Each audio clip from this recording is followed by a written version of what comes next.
Hey, bonjour tout le monde, j'espère que vous allez bien. Alors, souvent c'est une question qui revient. Quel est ton parcours? Comment tu as cheminé? Comment tu as fait pour en arriver là? Eh bien, c'est l'occasion de remettre le couvert. Ça fait maintenant peut-être 3 ans que j'ai pas dû refaire de vidéos de ce type-là. Je sais qu'à chaque fois vous êtes nombreux à regarder parce que voilà, par curiosité parfois. Ça va parfois en inspirer d'autres.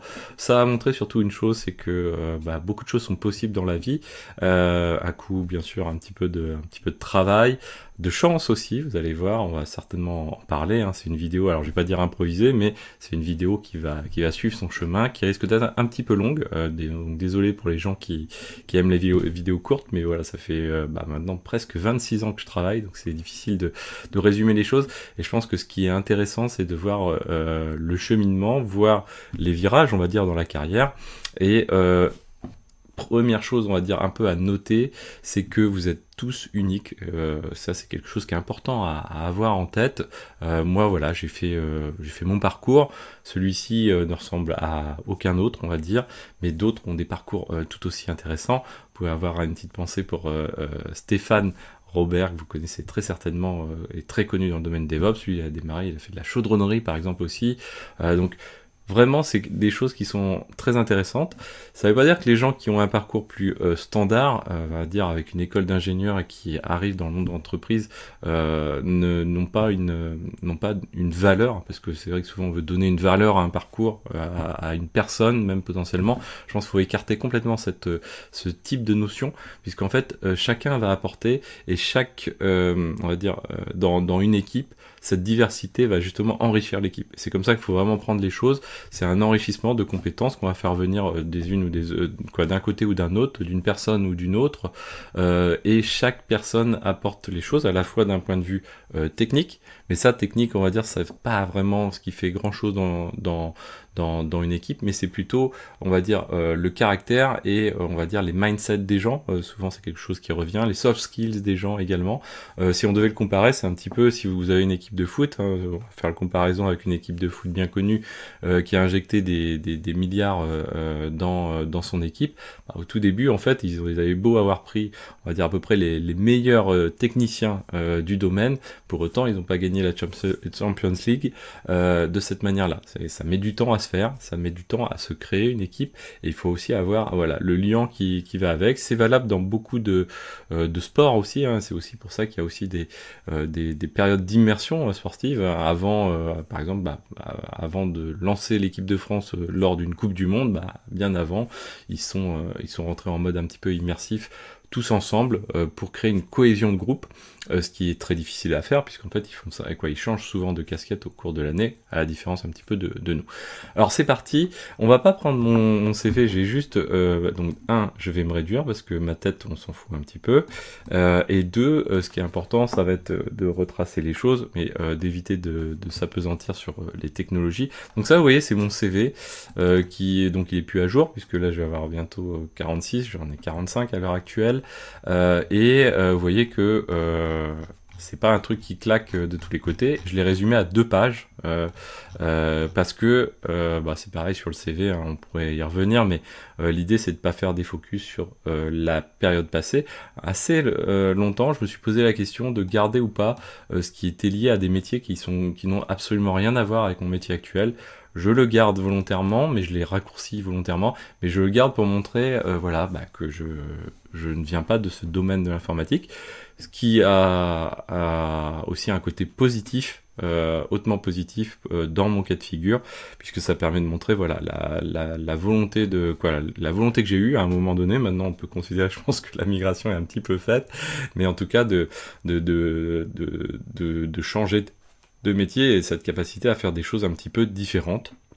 Ce qui a été assez souvent le cas, vous allez le voir. Les technologies, ça importe plus du tout, quoi. On va dire, moi c'est quelque chose, même on pourrait l'enlever parce que ça n'a pas de sens de lister des technologies, on pourrait en lister autant qu'on en veut. Les langages, ça veut rien dire non plus. Et les formations, vous allez comprendre tout de suite que c'est pas grand chose de fou derrière. Donc voilà, c'est mon parcours pro, résumé comme ça en 2 pages. Ce qui est important, hein, je pense, c'est souvent de mettre en avant des choses plutôt de l'ordre du projet, ce que j'ai pas forcément intégré complètement dans le CV. Pour moi, le CV, ça reste quelque chose d'administratif, on va dire, même si c'est quand même à retenir pour quelqu'un surtout qui débute un point d'entrée. Mais pour moi, c'est aussi le fait de se dire, si la boîte s'intéresse vraiment à moi, c'est lors des entretiens qu'on va discuter vraiment des choses. Et souvent, quand même, il y a quand même un entretien déjà RH pour comprendre un petit peu mieux la personne. Donc, les boîtes qui font cet effort-là, déjà, m'attirent beaucoup plus qu'une boîte qui va simplement dire je prends le CV, ah, la case n'est pas cochée, je le prends pas. Donc ça, c'est quelque chose qui est un petit peu difficile. Alors, c'est parti. Donc, on va démarrer et revenir très loin en arrière, on va dire, et on va s'amuser aussi à prendre on va prendre une carte, on va prendre Maps, mais bon voilà, on pourrait prendre quelque chose tout autre type, on va dire de navigateur, de gestionnaire de cartes, qu'on va dire, cartographie. Où est-ce que j'ai grandi? Eh bien, j'ai grandi ici, en fait. Si vous zoomez, vous voyez ici, vous avez Courseulles-sur-Mer. Moi, j'ai grandi à Bernières-sur-Mer. C'est juste ici. Donc, si on dézoome, c'est ici. Voilà, ça, c'est la plage que j'ai connue. J'habitais à 400-500 mètres de cette... 400, même pas 400 mètres, 300 mètres peut-être de la plage. Voilà, dans une habitation, mais attenante à une exploitation agricole, ce qui explique aussi beaucoup d'autres choses. Donc voilà, j'ai grandi tout petit ici, cette brique qui est là, donc dans le département du Calvados, au nord de Caen, le long de la côte, plage du débarquement pour les gens qui connaissent. Qu'est-ce qui s'est passé? Au tout début, en fait, voilà, j'ai grandi dans une exploitation agricole, donc assez souvent le monde agricole est quelque chose qui est encapsulé pas mal. Maintenant, c'est un peu moins le cas, mais qui fait que les enfants qui travaillent qui travaillent, c'est le terme est erroné, mais malgré tout, c'est quand même un peu ça. Mais les enfants qui ont grandi dans une exploitation agricole, assez souvent se retrouvent à faire le métier, des métiers attenants à l'agriculture. Hop, voilà, on va essayer de se mettre comme ceci. Qu'est-ce qui lui est arrivé? Hop, voilà. Oh. On va supprimer ça, on va se le remettre autrement. Voilà, on va se le mettre comme ceci. Donc, première chose, j'ai grandi sur une exploitation agricole avec mes parents, et les premiers, on va dire, première chose que j'ai fait, c'est j'ai aidé mes parents sur la ferme, et bien sûr, comme je vous disais, du coup ça a orienté aussi beaucoup de choses. Donc j'ai fait un BTS agricole, et juste avant j'ai fait une filière qui est orientée vers ce domaine-là, c'est-à-dire que je suis parti, j'ai fait une filière générale, mais dans un lycée agricole en fait. Donc ce j'ai eu un bac S, voilà, pas de mention, mais je l'ai eu à l'écrit, et voilà, et le bac S ça devait être en 97 par là, je sais plus. Le BTS j'ai fini en 99. Et donc j'ai eu ce BTS agricole spécialisé dans les technologies végétales, on appelait ça. Et en gros c'était, on vous lâchait sur une parcelle agricole, et il fallait diagnostiquer la parcelle dans son ensemble, faire des estimations de rendement, faire des calculs de bilan azoté, faire relever sur l'intégralité de la parcelle s'il y avait des maladies à certains endroits, des insectes, etc., des mauvaises herbes, enfin que sais-je, et derrière prendre l'équivalent un petit peu du Vidal, mais pour la partie phytosanitaire, donc pour trouver des matières actives et faire imposer des traitements dessus. Ce qui est fondamentalement un petit peu à l'opposé des idées que j'ai maintenant, en tout cas qui à l'époque, c'est d'ailleurs très intéressant, c'est que les formations étaient très axées sur ce domaine-là. Donc j'ai eu des formations, dans cette formation, j'ai eu des cours de type la météorologie, la pédologie, donc l'étude des sols, j'ai eu le machinisme, gros volet statistique aussi, bien sûr l'étude des plantes, l'étude aussi de la biologie, etc. Donc voilà, c'était des choses un peu plus. Mais bon, le BTS c'était pas fou, mais surtout moi ça me permettait de faire une chose, faire du sport. J'étais axé sur le sport, vraiment, j'en faisais énormément. À l'époque, je voulais être même un peu avant sportif de haut niveau. ce qui n'a jamais été le cas. Et j'ai fait, on va dire, à l'époque, j'avais 2 sports un petit peu prédominants, qui étaient le tennis de table et la course à pied. Donc les deux que j'ai continué jusqu'à l'âge de 22 ans à peu près, quelque chose comme ça. Mais ça a vraiment drivé les choses. Donc BTS agricole. Ensuite, ce qui s'est passé, c'est que durant mon BTS, j'ai passé un peu par hasard un concours pour rentrer dans la fonction publique, mais pour le ministère de l'Agriculture. Et j'y étais un peu les yeux fermés à ce concours, avec, on va dire, une partie qui ressemblait beaucoup au bac S. Donc voilà, on était 2000 quelque chose, et ce concours, je l'ai passé ici, hein, on va dire à peu près, et ce concours, on était 2000, il fallait faire de la biologie, faire des maths, et faire des notes de synthèse, et puis aussi des oraux, hein. Donc j'ai passé l'écrit un peu par hasard, et en y allant avec la fleur au fusil, et comme ça ressemblait beaucoup au bac S, et que ça faisait que 2 ans que j'avais fait le bac avant, finalement, j'ai réussi l'écrit un peu par hasard, y compris je crois qu'il y avait à l'écrit, qu'est-ce qu'il y avait d'autre, du français, il me semble, hein, quelque chose comme ça, ou faire une note plutôt de synthèse. Et derrière, je me suis retrouvé dans les 70 derniers pour aller à l'oral. Donc je vais à Paris, cette fois-ci je prépare un peu plus le truc, il y avait de la biologie, il y avait biologie ou économie, et un entretien avec le jury. Qu'est-ce que je fais? Moi, je lis un peu mal le truc et je révise biologie et économie. Sauf que économie, j'aimais pas ça à l'époque, en tout cas pas sous cet angle-là. Et j'arrive le jour de l'oral, le premier exercice, du coup, je tombe devant le premier jury et ils me disent, tirez au sort, soit une question de biologie, soit une question d'économie. Et là, je fais, ah mais c'est l'un ou l'autre, on a le choix. Ils me font oui, là j'ai foncé vers la bio, parce qu'en fait c'était vraiment le domaine qui m'avait plu le plus. Et donc, je tombe et je tire vraiment, mais au hasard, une question qui était sur les fibres nerveuses, qu'en fait, et je parle pendant plus de 20 minutes. Le jury n'arrive pas à me planter, qu'en fait, un vraiment coup de bol, parce que c'est un truc que je connaissais très bien, j'aurais pu tomber juste à côté, ça ne se serait pas fait. Et là, je tombe pile sur le truc, ils essayent de me planter à la fin, de me challenger plus fort à la fin, et j'arrive encore, ils me disent, tiens, est-ce que vous avez un ordre d'idée de la vitesse du message nerveux sur des fibres myélinisées, je m'en souviens encore, je sais plus la valeur, mais en tout cas je leur donne une valeur, ils me font ah ouais non c'est bien, vraiment bien, top, cool.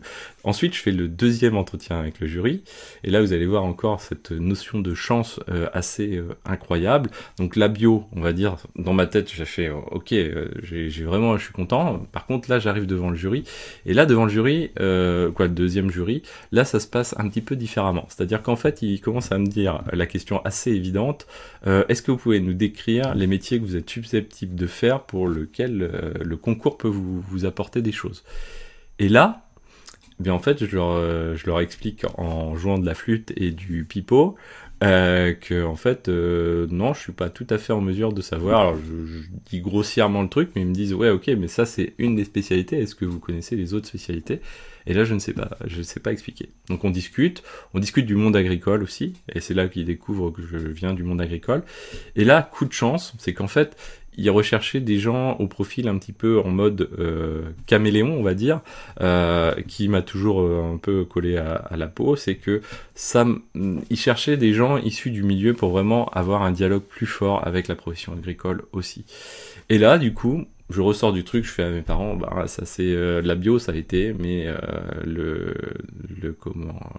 l'entretien avec le jury final, c'est très moyen, quoi. Ne pas avoir répondu à cette question-là, c'est très très moyen, quoi. Et pour autant, on était 70 à l'oral, et de 2000 à 70, je tombe, je crois que je devais être dans les 10 premiers, quelque chose comme ça, et j'ai mon truc, le 10e, on va dire à peu près l'équivalent de ça, et j'ai mon truc, et avant la fin de mon BTS, je sais déjà que je vais démarrer dans la fonction publique au mois d'octobre, et que le BTS, bon déjà en plus le BTS, alors normalement je devais plutôt faire une école d'ingénieur, donc le BTS je le faisais en mode très dilettante, ça m'a permis de faire vraiment beaucoup de sport, hein. Le tennis de table je l'ai épluché pendant 2 ans et faire la fête bien sûr, et du coup eh bien le BTS je l'avais quand même malgré tout assuré toute l'année, donc il y avait une part de contrôle continu, donc là autant vous dire que les dernières comment on va dire, les dernières épreuves du BTS, j'y étais vraiment plus que la fleur au fusil, puisque je savais que j'allais avoir à l'époque un métier entre guillemets à vie. Alors maintenant je vais le perdre là normalement cette année d'ailleurs, cet avantage d'être fonctionnaire, d'avoir passé ce concours, puisque normalement ils vont me virer entre guillemets de la fonction publique, puisque je suis en mode mise à disposition, mais au bout d'un moment on peut plus rester en mise à disposition de la fonction publique quand on l'a quittée, donc il faudrait retourner dans la fonction publique pour pouvoir la requitter, ce que je ne ferai pas. Mais voilà, donc là du coup grâce à ça j'entre dans ce qu'on appelait un institut de formation. Alors moi j'aurais plutôt tendance à dire de déformation du ministère de l'Agriculture. C'est un truc qui avait pour but de préparer au monde professionnel, donc pour l'année à peu près suivante. Et ça, j'y rentre en 1999. Donc j'avais pas encore 20 ans, donc je rentre dedans. Et ben je suis cette formation. En 2001, début d'année 2001, je rentre, donc je suis cette formation qui est à Nancy, hein, donc là, hop, c'est la première fois que je m'expatrie, donc j'ai été en internat, hein, mon BTS, donc j'habitais ici, on va dire, ici, et en fait, mon BTS, j'étais en internat à Saint-Pierre-sur-Dive, pour les gens qui connaissent, qui doit être, il y a Falaise ici, normalement, Saint-Pierre, maintenant ça s'appelle Saint-Pierre-en-Auge, tiens, intéressant, je ne savais pas, voilà, qui était ici. Et donc là, cette fois-ci, l'école de formation, elle est de l'autre côté de à l'est de la France, à Nancy. Nancy que je découvre, et vraiment j'apprécie beaucoup la ville, les côtés étudiants, etc. Donc internat là, et puis je faisais beaucoup de sport, donc assez souvent je faisais des allers-retours entre la Normandie et Nancy, puisqu'en fait il fallait que j'aille faire mes matchs de régional, voire des fois de national, pour mon club de ping-pong. Donc l'Avant-Garde Cannes qui était à Caen, et voilà, donc j'ai eu de la chance en plus que le club participait un petit peu sur les déplacements, ce genre de choses, donc j'avais des petites facilités, et c'était vraiment assez cool. Je faisais des allers-retours, j'étais payé puisque j'avais un salaire, hein, ici, donc j'étais fonctionnaire en 99, donc j'avais un salaire, donc premier salaire on va dire, j'avais 19 ans, après je suis passé très vite 20 ans, mais voilà. En 2001, donc il faut demander, quand c'est comme ça, on est dans la liste des personnes qui sont formées ici, et puis ensuite il faut partir dans la France sur des postes qu'on nous propose, entre guillemets sortis de cet institut, et donc il faut postuler. Moi j'ai postulé pour Saint-Lô pour revenir en Normandie. Pourquoi ? Ça me permettait d'être chez papa-maman et de pratiquer surtout mon sport. C'était quand même le truc super important. Donc là, j'en ai encore mangé pas mal, donc je faisais beaucoup d'allers-retours entre Saint-Lô et chez moi, ici, hein. Il n'y avait pas le télétravail à l'époque. Et là, c'est vraiment, pour moi, ça a été une des meilleures époques de ma carrière, ce premier job, puisqu'en fait, je me suis retrouvé à la fois à faire du management sur des équipes de plus de 20 personnes, à 20 ans, 21 ans, ça s'est pas bien passé, je le dis tout de suite, parce que pas formé à ça et trop jeune dans ma tête, trop avec les idées entre guillemets jeunes, sans prendre en compte trop l'historique en fait, et ça m'a formé beaucoup. Ça m'a servi beaucoup aussi pour ensuite faire un peu de management après, mais en tout cas du coup je commence à Saint-Lô, et là je fais plein de trucs super intéressants. Je me retrouve propulsé avec vraiment en plus ce côté où je connaissais le monde agricole, et donc du coup ça a permis de calmer entre guillemets un peu les tensions qu'il pouvait y avoir entre les syndicats agricoles et l'administration pour laquelle je travaillais ici, hein, qui est à l'époque ça s'appelait la direction départementale de l'agriculture et de la forêt. Et dans ce cadre-là, du coup là c'était vraiment l'éclate. Pourquoi ? Parce que j'ai fait du Visual Basic Access. Donc truc de fou pour l'époque, en tout cas qui était super intéressant à l'époque avec du VBA et la découverte pour moi, vous voyez, dès le premier job, dès 2001, sur, donc là ça s'appelait la DDAF de la Manche, et comment on va dire, ce côté informatique, c'est la première fois où je voyais l'intérêt pour vraiment automatiser plein de choses, quoi, et faire en sorte que des tâches manuelles deviennent automatisées. C'est-à-dire qu'avec Access, par exemple, donc j'avais des groupes de personnes que je manageais qui devaient faire de la saisie, etc. On devait des fois contrôler un petit peu ce qu'ils faisaient. En fait, en faisant de la pré-saisie par Access, ça permettait de saisir beaucoup plus vite sur l'utilisation, la réalisation finale, faire moins d'erreurs et aller surtout très très vite. Donc c'est à l'époque où j'ai connu par exemple les aides pour la crise de la vache folle qu'il y a eu à l'époque, il y a eu aussi les sécheresses, etc. Et donc ça m'a permis vraiment de travailler, alors dans des contextes souvent un peu tendus, donc type réforme de la politique agricole commune, et donc ça m'a fait jouer sur plein de choses, c'est-à-dire la capacité à saisir avec de l'informatique plus vite les choses, la capacité toujours avec l'informatique de faire des statistiques et de changer de regard sur ce que l'on fait. C'est quelque chose qui reste de ma carrière un point cardinal. Si on devait noter des choses de ma carrière, c'est, on va se les noter juste à côté, c'est être capable, alors c'est pas être capable, c'est prendre du temps pour changer de prisme. Changer de prisme ou de regard, on va dire, sur les choses qu'on est en train de faire. Typiquement, là, on faisait de la saisie bête et méchante. Mais ça pourrait être comparé à de la technique bête et méchante de l'informatique que l'on fait à l'heure actuelle. Typiquement, dans le quotidien, du run, ça reste de la tâche bête et méchante, c'est pas de la tâche d'ingénieur.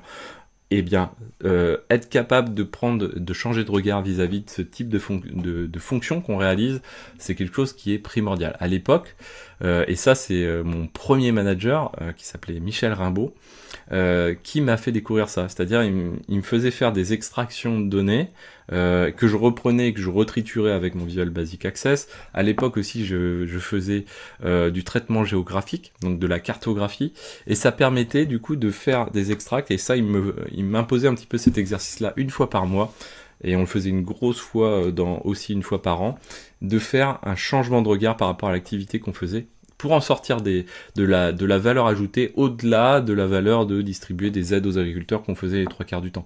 Ça nous apportait une connaissance du territoire, et pour pouvoir ensuite donner des leviers d'action plus importantes, agir d'un point de vue politique, montrer aussi qu'on connaît son domaine, ça c'est hyper important.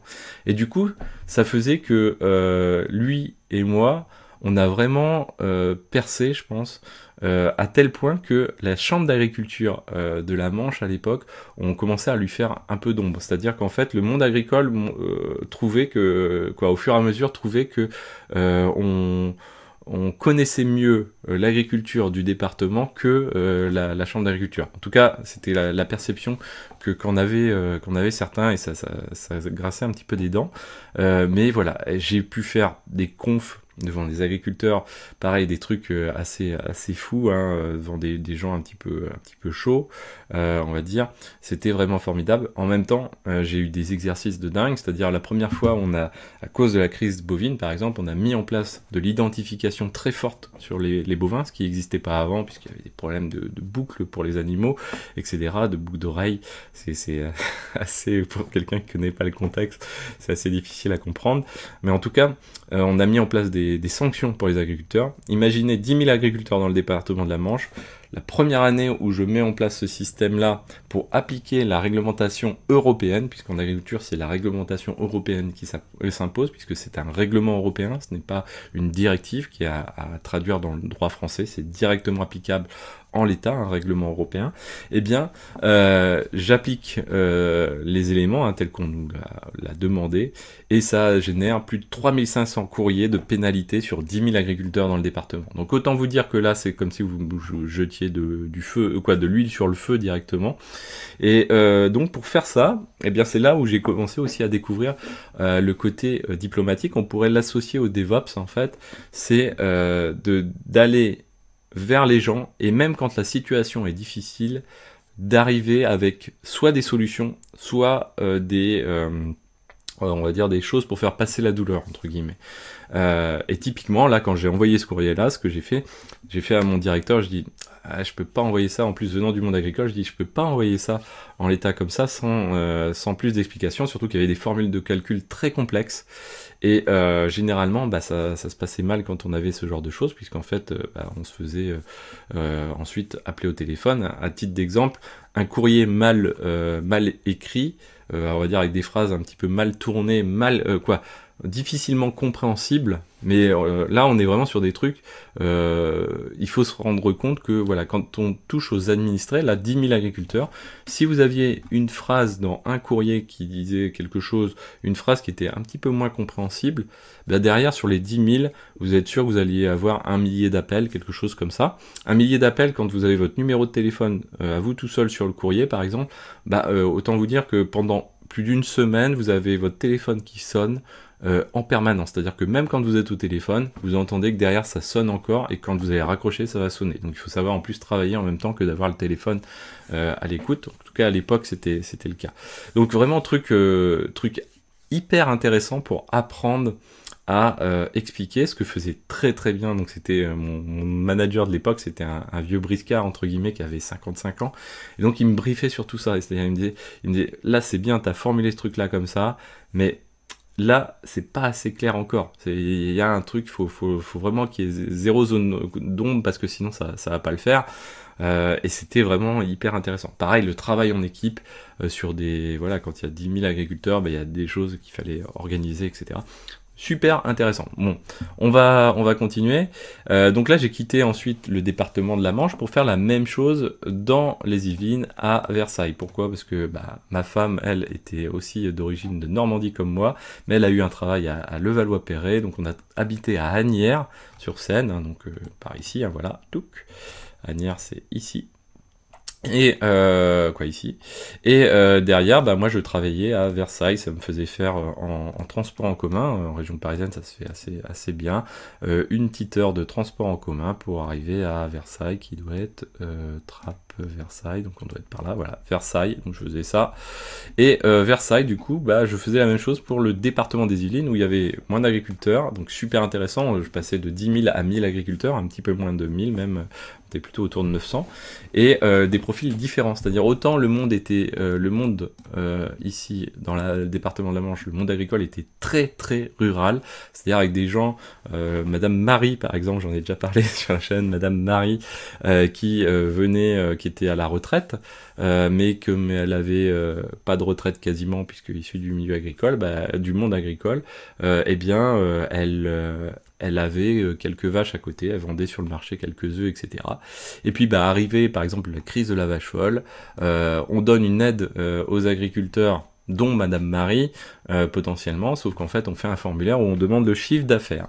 Et là Madame Marie arrive voir ma voisine de bureau, puisque c'était pas moi normalement qui répondais, j'étais pas le niveau 1, on va dire, j'étais plutôt le niveau 3, et arrive voir ma voisine de bureau en disant comment je fais, qu'est-ce que c'est qu'un chiffre d'affaires, comment je fais pour remplir cette case, quoi, et à partir de quelles données, quoi. Elle dit pas comme ça, parce que Madame Marie est pareil, très très rurale, et une personne assez ancienne, et elle vient me voir et elle me fait mais c'est quoi ce, en plus avec du patois, donc je peux pas vous limiter, mais me fait mais qu'est-ce que c'est que le chiffre d'affaires, quoi, en gros, qu'est-ce que je dois mettre dans cette case? Et là, je lui explique le chiffre d'affaires, d'une part, au début, d'un point de vue un peu macro, en disant, c'est tout ce que vous vendez tout le temps sur le marché, et là, vous faites la somme de tout ça, et c'est ce qu'on veut mettre dans cette case. Elle fait, moi, tout ce que j'ai, c'est des bons que j'écris sur papier. Je dis ramenez-moi tous vos bons. Donc elle m'a ramené toute sa liasse de bons, mais c'était vraiment sur du papier comme un post-it, quoi. Et j'ai tout pris, j'ai fait la somme, j'ai rentré bien sûr ces éléments-là, et après on a traité le dossier, et ça a donné une aide à Madame Marie. Et Madame Marie, quand elle a touché son argent, Elle est revenue me voir et elle m'a apporté une tarte aux pommes magnifique. Et ça, des trucs comme ça, j'en ai eu mais une tonne quoi. Et ça m'a vraiment touché. C'est un truc de dingue, c'est que il y avait le côté humain, social fort du service public quand c'était comme ça. Et quand vous aidiez les gens et quand vous résolviez le problème des gens, quand vous mettiez vraiment dans le rôle de service, ça changeait tout en fait. Et j'ai eu des gens, Madame Marie après elle est revenue à chaque fois qu'elle passait à Saint-Lô le jour du marché, vous pouviez être sûr qu'elle passait, elle venait juste dire bonjour, vous imaginez. D'autres agriculteurs pareil, on discutait de choses et d'autres, et c'était assez incroyable. Donc là, c'était le département de la Manche, très rural. Là, dans les Yvelines, c'est assez différent, c'est-à-dire que les agriculteurs étaient tous, en tout cas beaucoup étaient ingénieurs, par exemple, de AgroParisTech, ce genre de choses. Donc là, c'était assez différent. Et pour vous dire un peu l'aura que j'avais réussi à gagner, entre guillemets, dans le département de la Manche, ici, quand je suis arrivé dans le département des Yvelines, en fait, la directrice à l'époque m'a reçu dans son bureau et elle me fait, de toute façon, on sait que ça va bien se passer puisque vous êtes recommandé par la profession agricole. Je lui fais, mais comment c'est possible? Elle me fait, en fait, la chambre d'agriculture du département des Yvelines a contacté la chambre d'agriculture du département de la Manche pour savoir si vous étiez bien et vous êtes hautement recommandé. J'ai fait, waouh! Et en plus, cette directrice m'a marqué aussi énormément puisque c'était une personne qui avait beaucoup d'appui, qu'on va dire, beaucoup de relations, et vous allez voir que par la suite ça m'a encore servi, mais en fait c'était une personne qui dans la fonction publique n'est pas à l'époque n'était pas si courant à ces niveaux d'échelon, c'est-à-dire que c'était vraiment un niveau de direction, et comment on va dire, elle savait récompenser le travail et l'efficacité qu'il y avait derrière. Elle m'a fait faire des trucs de fou, quoi. Des trucs de malade mental. Donc, département des Yvelines, une fois par exemple, on a un problème sanitaire hautement important, justement pas très loin d'où j'habite maintenant, à côté de Conflans ici, de pollution des sols et de contamination liée en plus à ce que des agriculteurs, quelques agriculteurs des Yvelines, des agriculteurs du Val d'Oise doivent changer leur système d'exploitation, on va dire, au sens pas informatique, mais au sens vraiment, là le choix est pas du tout la même chose que de choisir une distribution Linux. L'impact est pas du tout le même, c'est-à-dire que en l'occurrence nous on avait un agriculteur qui avait 300 hectares, 4 salariés, il a fallu lui dire écoute mon gars, tu peux plus rien exporter de ton exploitation, quoi. Et là c'était le drame social, on va dire, derrière. Donc ma directrice, elle m'a appelé, elle m'a dit ce gars-là, vous allez le recevoir dans votre bureau et vous vous débrouillez avec lui, quoi. Alors à l'époque, pour moi, c'était un truc que je me rendais pas compte trop de ce que je faisais, mais je le faisais pas si mal que ça finalement. Et j'ai reçu la personne. Et après, je lui ai dit, écoutez, donc le gars était déprimé total. Et on a revu toutes ces charges qu'il avait. J'ai appelé au téléphone un par un chacun des services publics sur lesquels potentiellement il allait devoir des charges pour leur demander des reports ou négocier des réductions. Idem avec ses fournisseurs, etc. J'ai fait un travail dessus qui était pareil.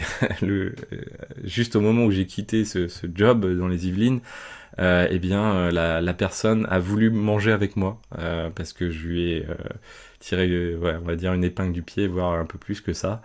Et je garde encore, pour moi ça m'a marqué au fer rouge, mais vraiment c'est des trucs que dans l'informatique je n'ai jamais vécu, puisque il y a un côté humain beaucoup plus important, avec d'autres difficultés bien sûr qui vont avec, mais pour moi c'était assez extraordinaire. Je vous parlais de ma directrice, là, elle m'a fait faire une fois, j'arrive, donc du coup, c'était mais à l'époque, c'était le début de ce problème-là, il n'y avait pas le droit d'en parler de trop. Elle me fait, venez avec moi, on a une réunion importante. Donc on part la veille, on va à Paris pour une réunion très importante pour se mettre au sujet de ce contexte de contamination, etc. Et puis, le lendemain, elle me dit, il faut qu'on aille à une autre réunion à la préfecture du Val d'Oise. Je fais, ok, de toute façon, je savais même pas où c'était quasiment. On va à Cergy, donc du coup, hop, voilà, fraîchement arrivé en région parisienne. Je prends la voiture, on arrive en voiture à Cergy, à la préfecture. Et puis, moi, je la suis. On arrive dans une salle de réunion. Hop, je me dis, c'est marrant, il y a des gens qui sont bien habillés là-dedans.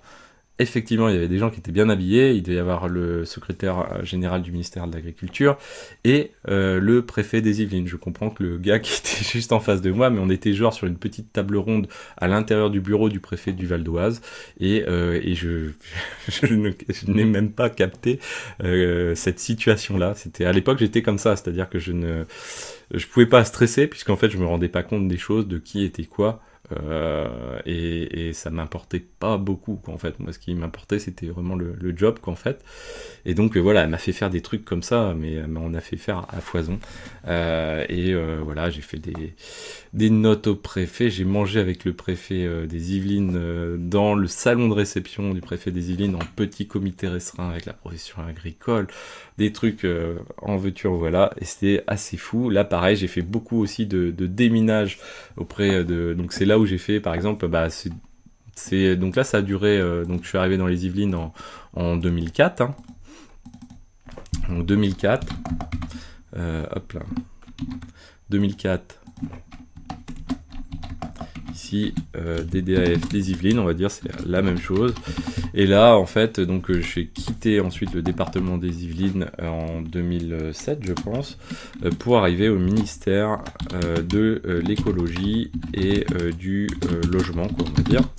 Et là, donc du coup, pendant ce passage dans les Yvelines et la Manche, donc c'est-à-dire, on va dire presque 7 ans, hein, eh bien, ce qui s'est passé, c'est que j'ai pu vraiment avoir ce qu'on recherche un petit peu dans le côté DevOps, mais qui est facile en DevOps, puisqu'en fait, c'est quand on a des zones tendues, en DevOps, on va dire c'est plutôt des tensions parfois entre sysadmin et dev, donc ça, c'est pas dur quand c'est juste des tensions. Là, c'était conflictuel, c'est-à-dire qu'en fait, on devait imposer aux agriculteurs des choses, et ça m'est arrivé plein de fois de faire des réunions et de me retrouver avec, on va dire, 300 agriculteurs devant moi, chaud comme la braise, et je dois présenter le truc qui va jeter, on va dire, de l'huile, quoi. Donc, du coup, comment faire en sorte d'éviter de jeter cette huile et d'accompagner les choses pour que ça se passe au mieux, et éviter de se prendre éventuellement une mandale sur la tronche, ce qui aurait pu être le cas si vraiment on abusait des choses, quoi. Alors bon, c'est jamais arrivé. Pour moi, en tout cas, je sais que il y avait des fois des tensions assez extrêmes. Ça m'est arrivé, pareil, de me retrouver face à des agriculteurs un peu chauds, on va dire. Mais voilà, ça permet de comprendre les choses. Et ce qui est important aussi, c'est toujours de se mettre à la place, et ça, c'est mon grand-père qui me l'a appris, se mettre à la place de l'autre avant de prendre une décision, c'est-à-dire se dire, ah, ok, donc moi, ce que je veux, c'est ça. Mais l'autre en face, par rapport à ce que moi je veux, comment il se situe? C'est-à-dire, est-ce que c'est une contrainte? Est-ce que c'est quelque chose qui doit être accompagné? Si ça doit être accompagné, comment on peut faire ça au mieux, etc. Donc ça, c'est vraiment un truc, c'était impératif, sinon ça serait mal passé. Et c'est un truc que j'ai pu pratiquer. Ensuite, donc du coup, je suis arrivé au ministère de l'écologie et du logement. Et là, je suis retrouvé sur un autre métier complètement, c'est-à-dire ce qu'on appelait chargé de police de l'eau. C'est-à-dire, en gros, décliner au niveau départemental, ou faire en sorte de décliner des process, des procédures au niveau départemental pour protéger l'eau en général. Donc ça peut être des cours d'eau, mais ça peut être des nappes d'eau souterraines, ça peut être voilà, tout ce qui a trait avec, les zones humides, etc. Bref, plein de choses différentes, diverses et variées. Très intéressant. Alors j'étais pas le levier technique, mais ça m'a permis du coup de découvrir plein de choses et voir toutes les interactions au niveau des cours d'eau. Je travaillais notamment sur la déclinaison de la directive cadre sur l'eau, directive européenne. Donc là, c'était pas un règlement, c'était une directive, donc ça doit être traduit dans le droit français, très complexe. Et derrière, voilà, ça m'a permis de travailler sur des sujets comme, voilà, j'ai un cours d'eau, et j'ai des gens qui impactent les cours d'eau. Hein. L'humain n'améliore pas les cours d'eau, on va dire, dans 99% des cas.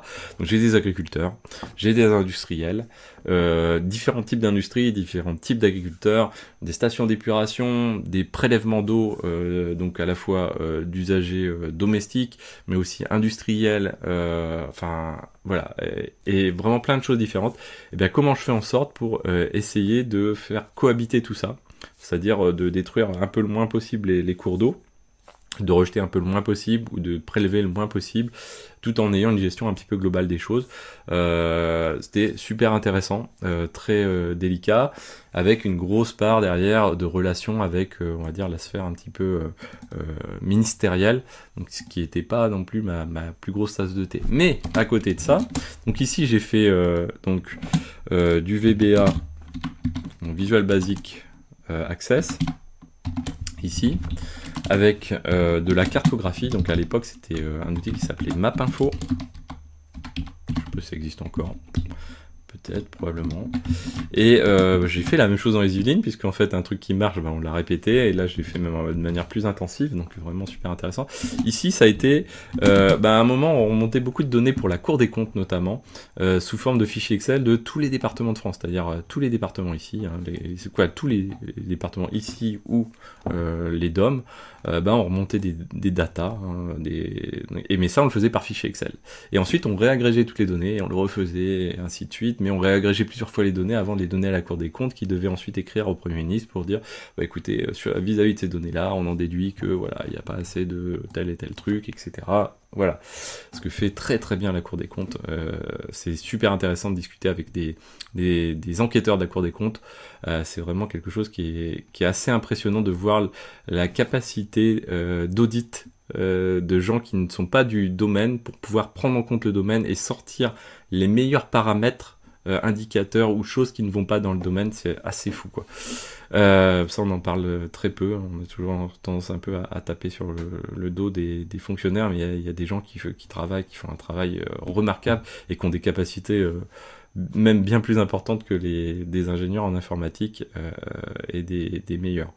À côté de ça, donc du coup, ce truc, on a fait, mais bon, on va arrêter de faire du Excel, et on est passé du Excel, on va dire, as a service, le fameux Excel as a service, à une application PHP, plus du JavaScript. Et ça, en fait, ça s'est passé, on va dire, presque du jour au lendemain. Mon manager à l'époque, donc là, j'ai travaillé à Paris, je crois que c'est Boulevard de Javel, ou je sais plus, quelque chose de Javel, là.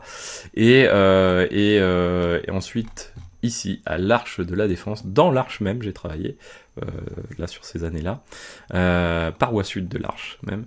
Derrière, du coup, mon manager il vient me voir, il me fait écoute, là on aimerait bien avoir un truc de saisie. À l'époque j'avais commencé ici, il me semble, non, en 2003 j'ai commencé à être blogueur à côté. 2003 à peu près, blogueur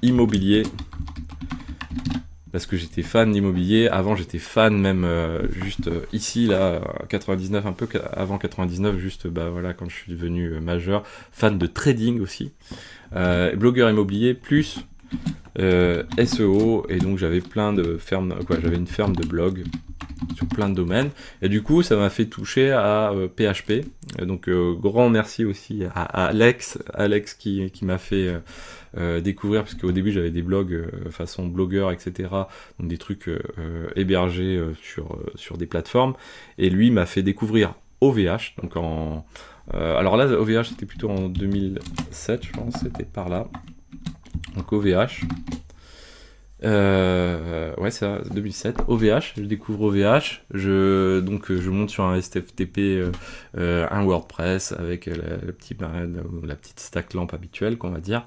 et là je découvre PHP, plus PHP, et je bricole un petit peu mes WordPress avec le PHP. Et là du coup, quand ici, donc là c'était 2007, et je pense qu'en 2010 à peu près, mon manager vient me voir, il me fait écoute, on aimerait bien développer une application, donc on va voir les services du ministère pour développer cette fameuse application, pour recenser les contrôles en France, une web UI finalement.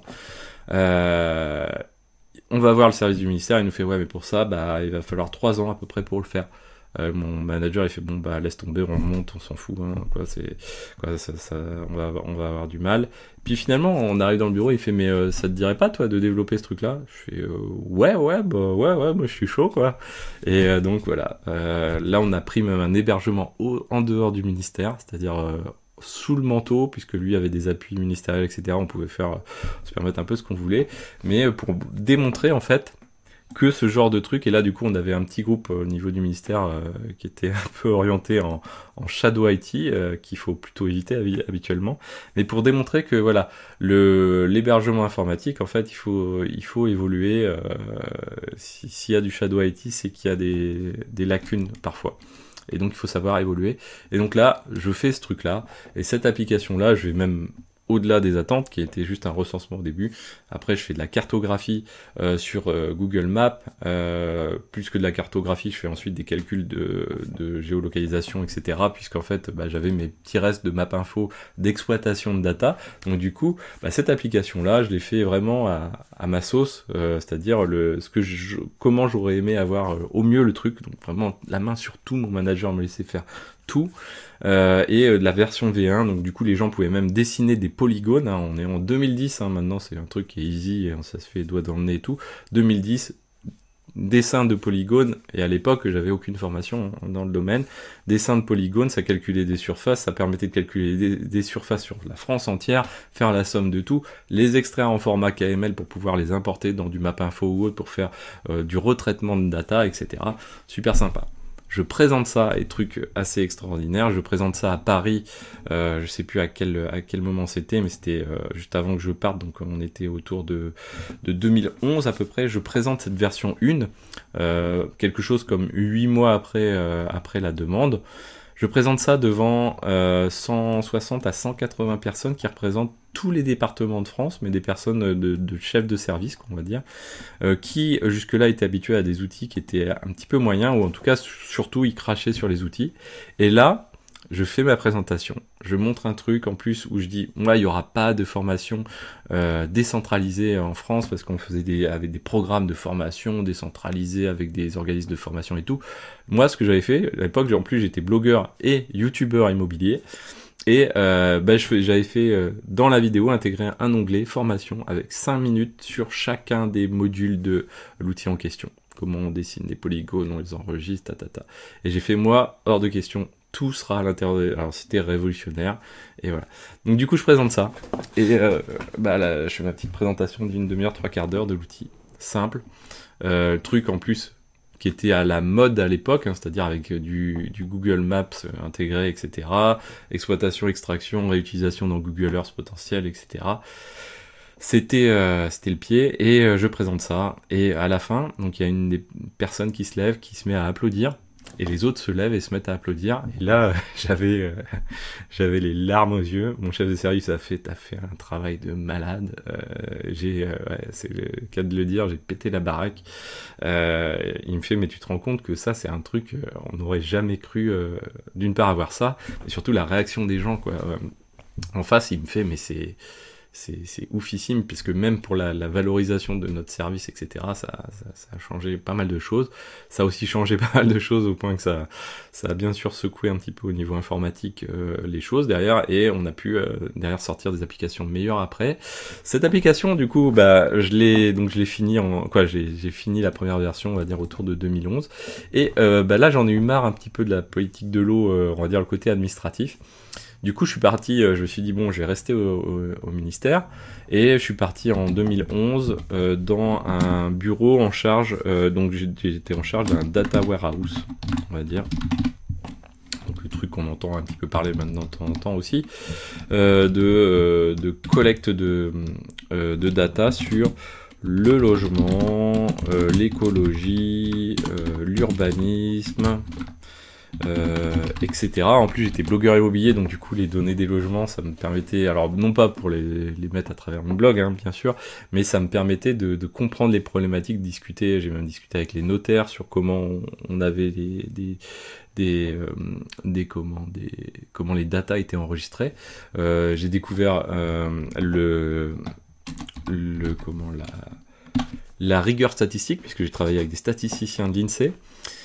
Et j'ai gardé mon application, puisque c'est tout le problème d'un shadow IT, c'est que le truc en question, en fait, si on a développé quelque chose soi-même et que c'est un petit peu velu, et que c'est pas dans un cadre qui est prêt à prendre en charge ce truc-là, même si j'ai formé plein de gens derrière qui n'étaient pas de l'informatique à développer, j'avais documenté en masse et tout, et derrière, bah, du coup, j'ai gardé ce truc-là le temps de ce job après. Donc j'ai dû garder 4-5 ans l'application à côté, même si je faisais autre chose. Et bah, le Data Warehouse, derrière, ça m'a permis de découvrir les bases de données Oracle, les ETL type Talend, et de charger des datas diverses et variées, et de faire changer donc l'aspect de Big Data. C'est-à-dire qu'en fait, les gens à l'époque disaient Big Data, mais ils se rendaient pas bien compte des choses. Moi, je disais, la première chose du Big Data, c'est dans l'usage final, ne pas spéculer sur l'usage final. C'est-à-dire qu'en fait, ne pas se poser de limites, on stocke, on prépare à l'exploitation, bien sûr, on est en data warehouse, donc on faisait de la modélisation avec du business object designer, ce genre de truc, et derrière, on préparait à croiser les données de choux, carottes avec les données de navet, etc. Mais on se posait pas de questions par rapport, en tout cas, on se mettait pas de frein, c'est ça qui était hyper important, mais on permettait d'avoir les clés communes, qui étaient le code INSEE généralement des communes de France, pour pouvoir croiser ces données, qu'elles soient du logement, de l'urbanisme, et derrière ça a permis de faire de l'exploitation de données qui n'existaient pas avant, typiquement bah, les prix, je sais pas, de l'immobilier avec les zones, les parcs naturels par exemple, ou ce genre de choses, enfin voilà.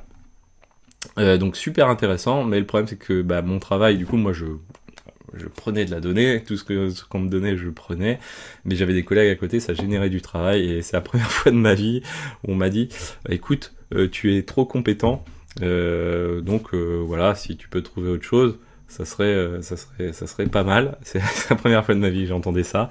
Je peux vous dire, sur le moment, ça fait... Alors moi, c'est assez... quand on me sort des trucs comme ça, j'ai même pas la répartie, c'est-à-dire que je suis scotché, quoi. Et ça, c'était mon N+2 de l'époque, où je lui disais, bah écoutez, c'est bien, je génère des trucs, mais mes collègues à côté, ils sont pas contents, machin, enfin bon, c'était même au-delà du pas content, c'était assez désagréable avec moi. Mon manager m'avait dit, écoute, parle-en avec le niveau 2, il dit, moi, j'arrive plus à les gérer.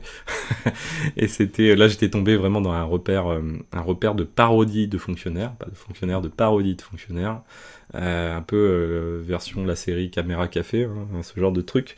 Et là, c'était au début, on fait OK, après, non, ça devient plus marrant du tout, surtout que je viens du milieu agricole où, voilà, moi j'ai commencé à conduire le tracteur tout seul dans les champs et à faire mes journées de travail à l'âge de 10 ans à peu près. Donc bosser, je sais à peu près ce que c'est. Mon père est quasiment décédé sur le tracteur à 86 ans. Il travaillait plus que moi à 86 ans. Donc, autant dire, voilà, il y a un moment, ok, on fait les 35 heures, mais à un moment, il faut quand même vraiment les faire, quoi. Bref, c'était assez le choc des cultures, comme on dit.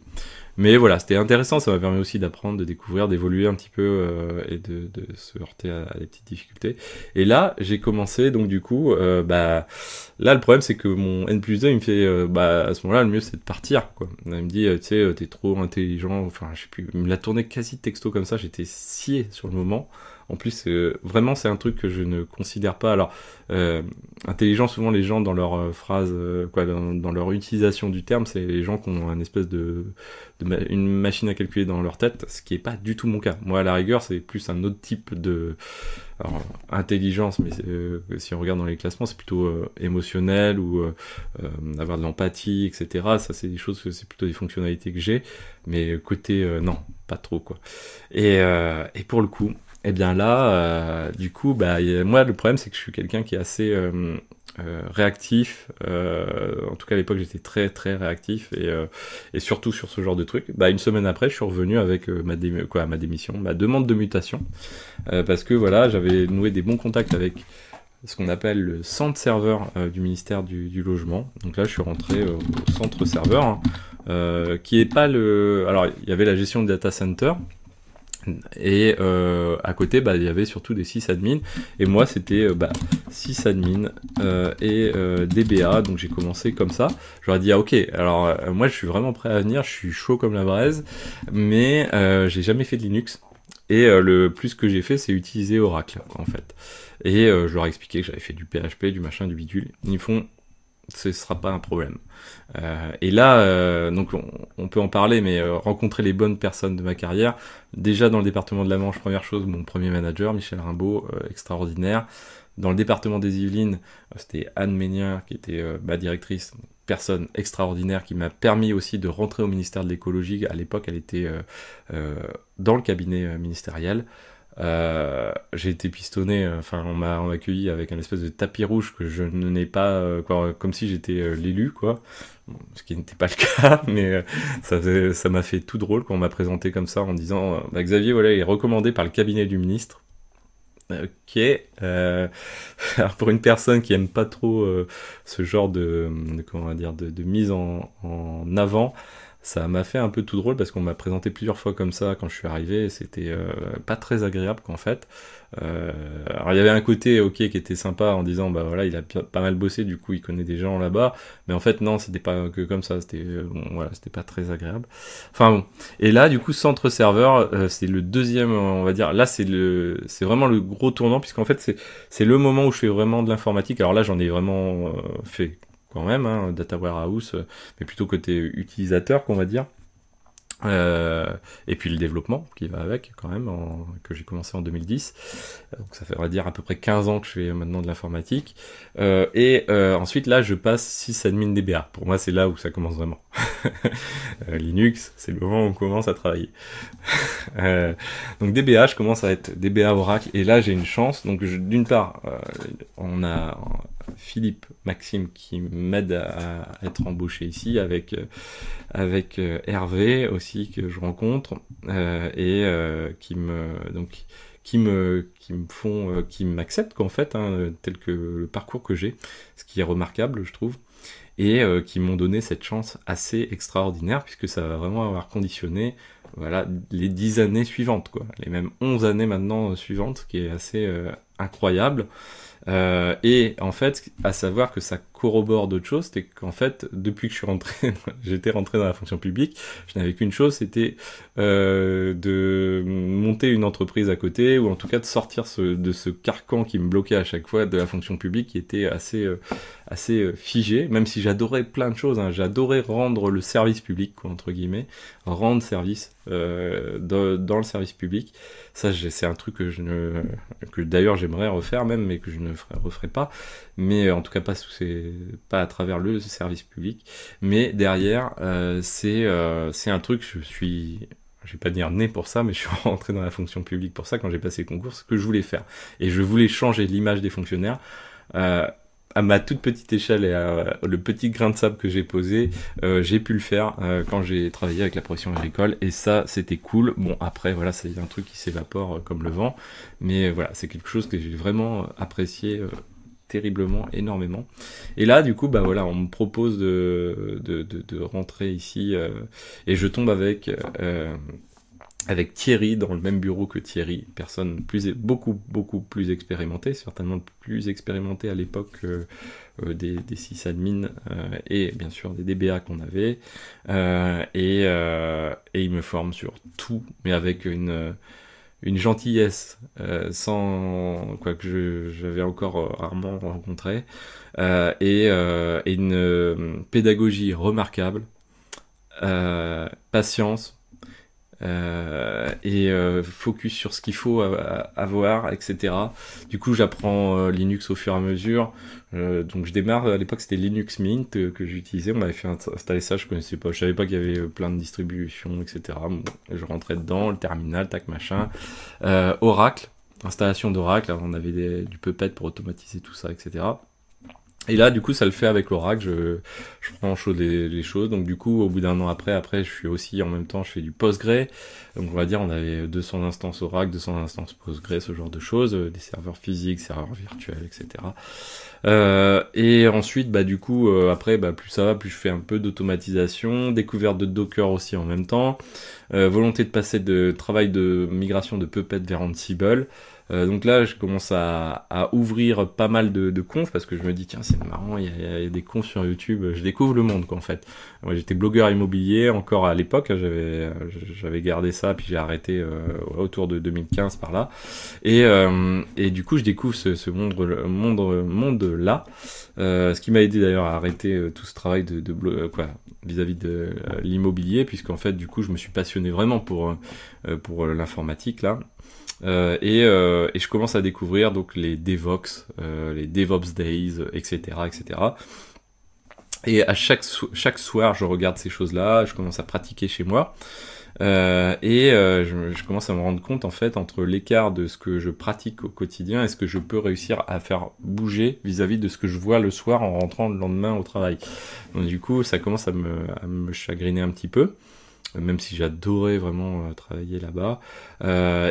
Du coup, bah, c'est là où j'ouvre mon LinkedIn et que je m'aperçois qu'il y a un monde à côté qui est prêt à m'embaucher pour travailler dans le secteur privé. Donc du coup, je voulais quitter un peu, j'avais une petite part de ma tête qui voulait quitter la fonction publique, j'avais jamais eu l'opportunité, et là, c'était au cours d'un été, là, j'ai un échange avec une boîte dans, je sais plus, le domaine de l'armement, je sais pas trop quoi, là, qui cherchait en plus un gars qui sort de la fonction publique, qui est plus blanc que blanc, entre guillemets. D'ailleurs, j'ai une petite anecdote raciste là-dessus que je n'évoquerai pas, mais qui avait d'ailleurs fait bondir ma femme quand je lui ai expliqué l'entretien que j'avais eu. Bref, c'était assez un nouveau monde pour moi, quoi, vraiment. Et là, c'était l'opportunité de changer de choses et se relancer.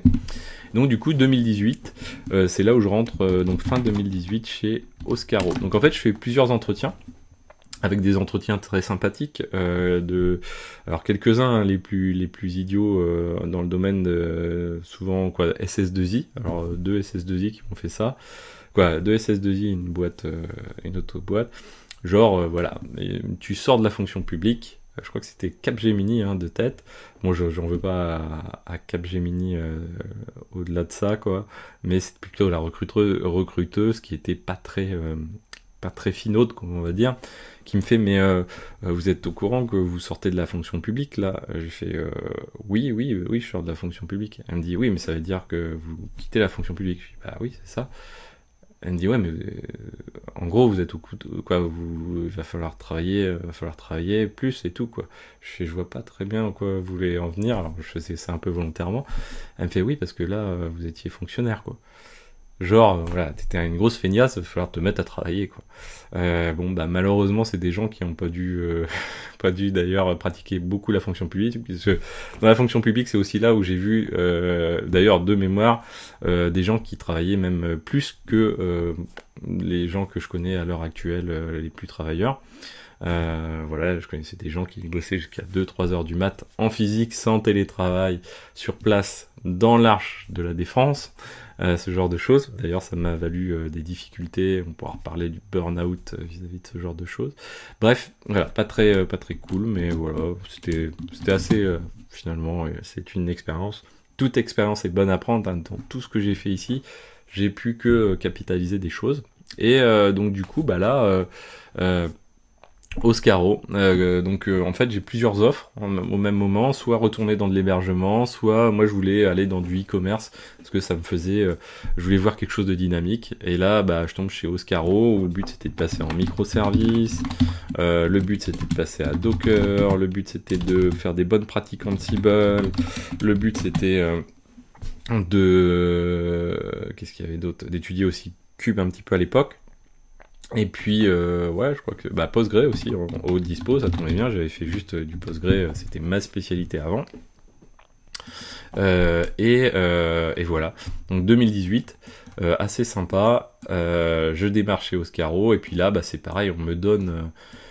donc là, spécial dédicace Camille, à Germain, et à plein d'autres personnes, à Eddy, etc., grosse dédicace, puisqu'en fait en plus c'est le moment où 2019 je perds mon père, un moment difficile, au moment même où je travaille ardemment, on va dire, sur cette intégration des microservices pour un déploiement qui s'est fait une journée précise, mise en prod qui a duré presque 24 heures. Super journée de boulot avec qui laisse des choses en mémoire assez sympas, je trouve. Voilà. Mais voilà, donc Oscaro, vraiment grosse expérience, vraiment où on m'a laissé carte blanche. Grosse expérience DevOps, puisqu'en fait j'arrive dans un contexte où il y a les sysadmins d'un côté, les devs de l'autre côté, et on m'emploie comme ingé DevOps, qu'on me met dans l'équipe sysadmin en m'expliquant que voilà, le but c'est qu'il y ait de la fluidité, parce qu'on a un gros projet qui est celui-ci, passer en microservices, Docker, etc. Et voilà, des gens qui étaient sur le moment moins open à faire du Docker et d'évoluer sur certaines petites choses.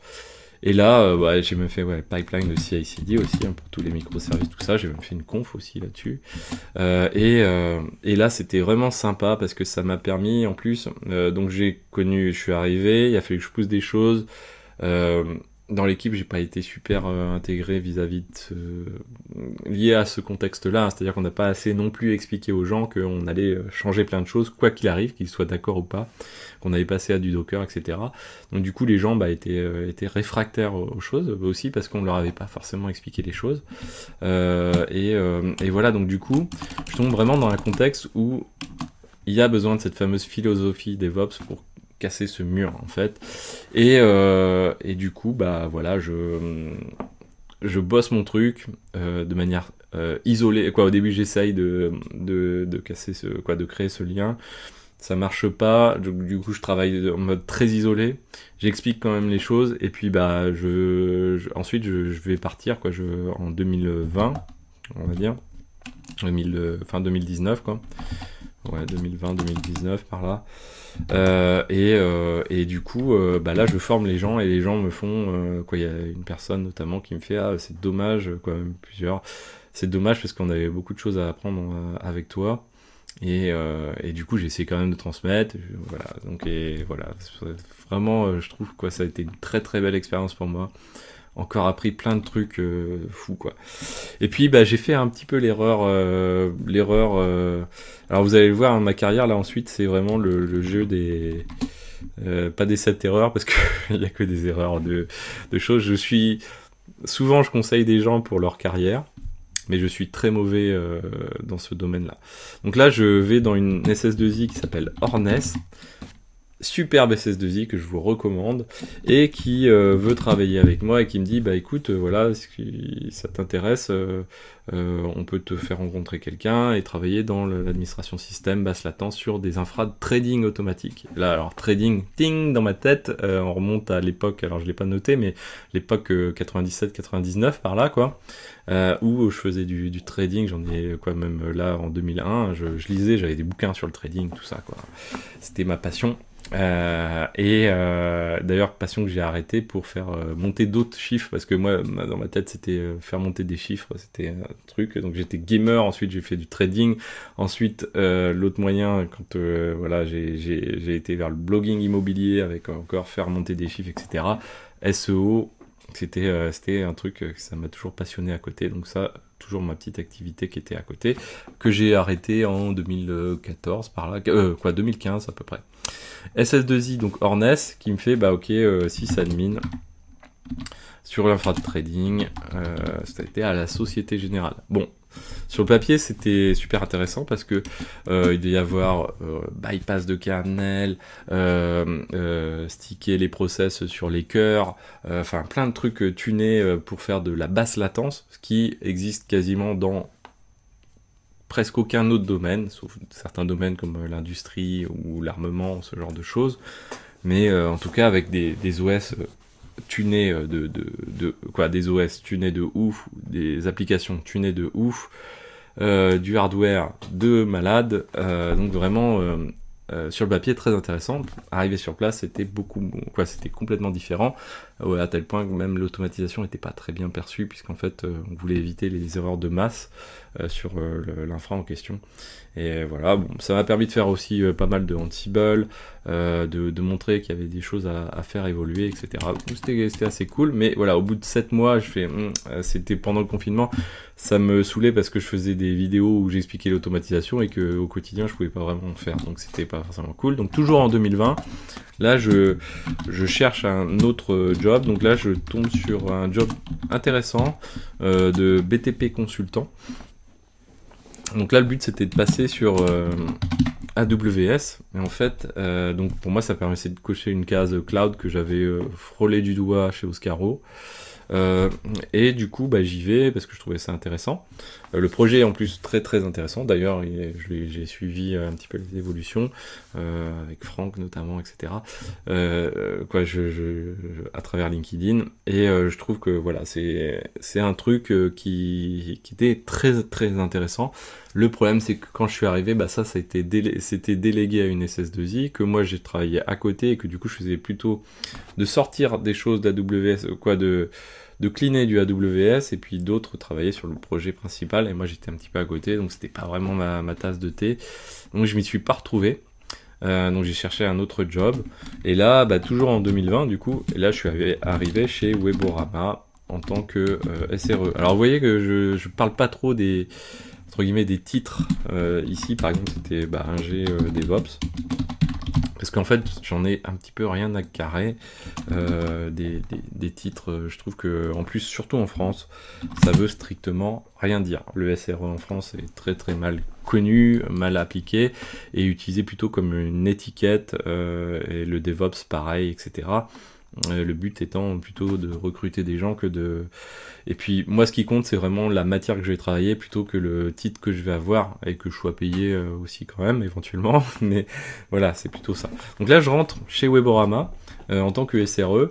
Au début c'était senior SRE, je crois, un truc. Enfin bref, on s'en fout un peu quoi. Et donc là pendant un an à peu près, je fais le taf. Donc début dans une squad. Puis ensuite, on casse le modèle de squad. Donc, je travaille ensuite dans l'équipe core.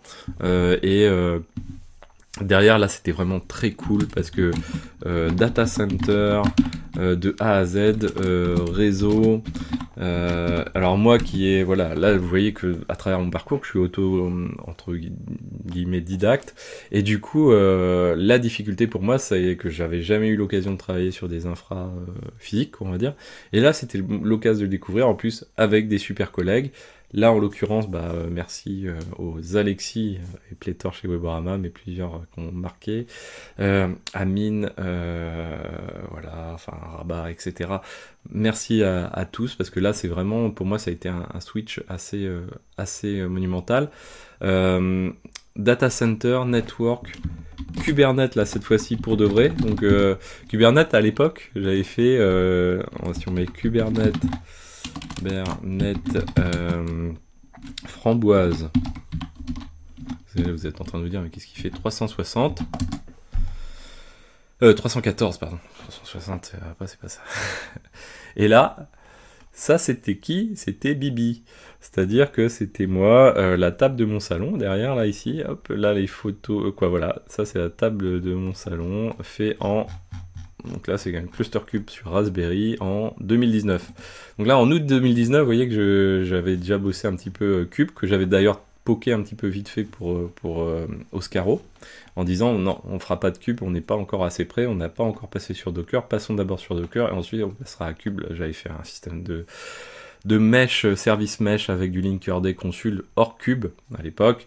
C'était vraiment assez sympa, quoi, sympa pour moi intellectuellement, qu'on va dire, après peut-être moins sympa à reprendre derrière. Là voilà, c'était le truc que j'avais fait, et donc voilà, j'avais été publié sur ce site Framboise 314, qui est la référence des sites Raspberry en France, que je vous invite d'ailleurs à suivre, vous abonner, enfin faire whatever. Donc là, l'occasion de faire du vrai cube en prod, d'autant que j'avais passé un entretien, je sais plus par là, où les gens m'avaient planté parce que j'avais pas fait assez de cubes, j'avais fait juste mon Raspberry, et effectivement, bon voilà. Moi je demandais qu'une chose, c'était de l'apprendre. Donc cube et surtout de la data intensive. Alors intensive, c'est là où tout est relatif. Dans la vie de toute façon, donc deuxième chose, changer de prisme, on va dire dans les espèces de trucs à retenir de ma carrière. Deuxième chose, quoi, première des choses, vous êtes unique. Ça c'est un truc, voilà, et il faut le garder comme un aspect positif. Vous êtes unique, tout le monde est différent, tout votre parcours fera de vous que vous êtes unique. Sachez le mettre en valeur, sachez que ça a de la valeur. Ça c'est quelque chose qui est primordial. Répétez-le vous autant que vous voulez au quotidien. Démarrez votre journée, dites-vous, je suis unique, et ça, c'est une purée de plus-value que je dois savoir exploiter et mettre en valeur. Comment je le fais quand j'ai un CV, etc. Comment je l'explique et je le mets en avant. Changer de prisme, c'est ok, je fais mon travail de tech, on va dire tech au sens technicien dans la tech du quotidien, mais je sais évoluer, faire de l'ingénierie, c'est-à-dire changer de prisme, changer de regard sur les choses, évoluer. Ça, c'est quelque chose aussi qui est très important. L'autre élément qui est qui est important, du coup, qui me sort de la tête. Hop, changer de prisme. Ouais, savoir évoluer et tout est relatif. Voilà, c'est ça que je voulais dire, tout est relatif. Ça, c'est un truc qui est hyper important. C'est-à-dire que dans le domaine de la data, dans le domaine de la performance, etc., tout le monde croit que voilà, quand on tombe dans une boîte, c'est ce qui s'est passé au fur et à mesure des boîtes où je suis passé. Quand on arrive dans une boîte, les gens ont l'impression que eux font le truc, soit qui est dans l'état de l'art, soit qui est dans le top niveau, soit qui est vraiment performant. À chaque fois où je suis passé, c'est ce que j'ai cru, en tout cas, et ce qu'on m'a expliqué. Et à chaque fois, j'ai vu toujours des choses plus que ça. Donc en fait, ne pas se... Alors c'est bien, c'est stimulant et c'est ce qu'il faut garder, mais il faut pas écouter les gens en se disant, ok, ça c'est un truc de cadre, effectivement, non. Il faut se dire, ok, il y a des gens qui font beaucoup mieux. Ça c'est hyper important. Bien sûr aussi, il y a toujours évoluer. Ça c'est un truc primordial, toujours évoluer. C'est le plus grosse chose, c'est plus important qu'apprendre. Évoluer est plus important qu'apprendre.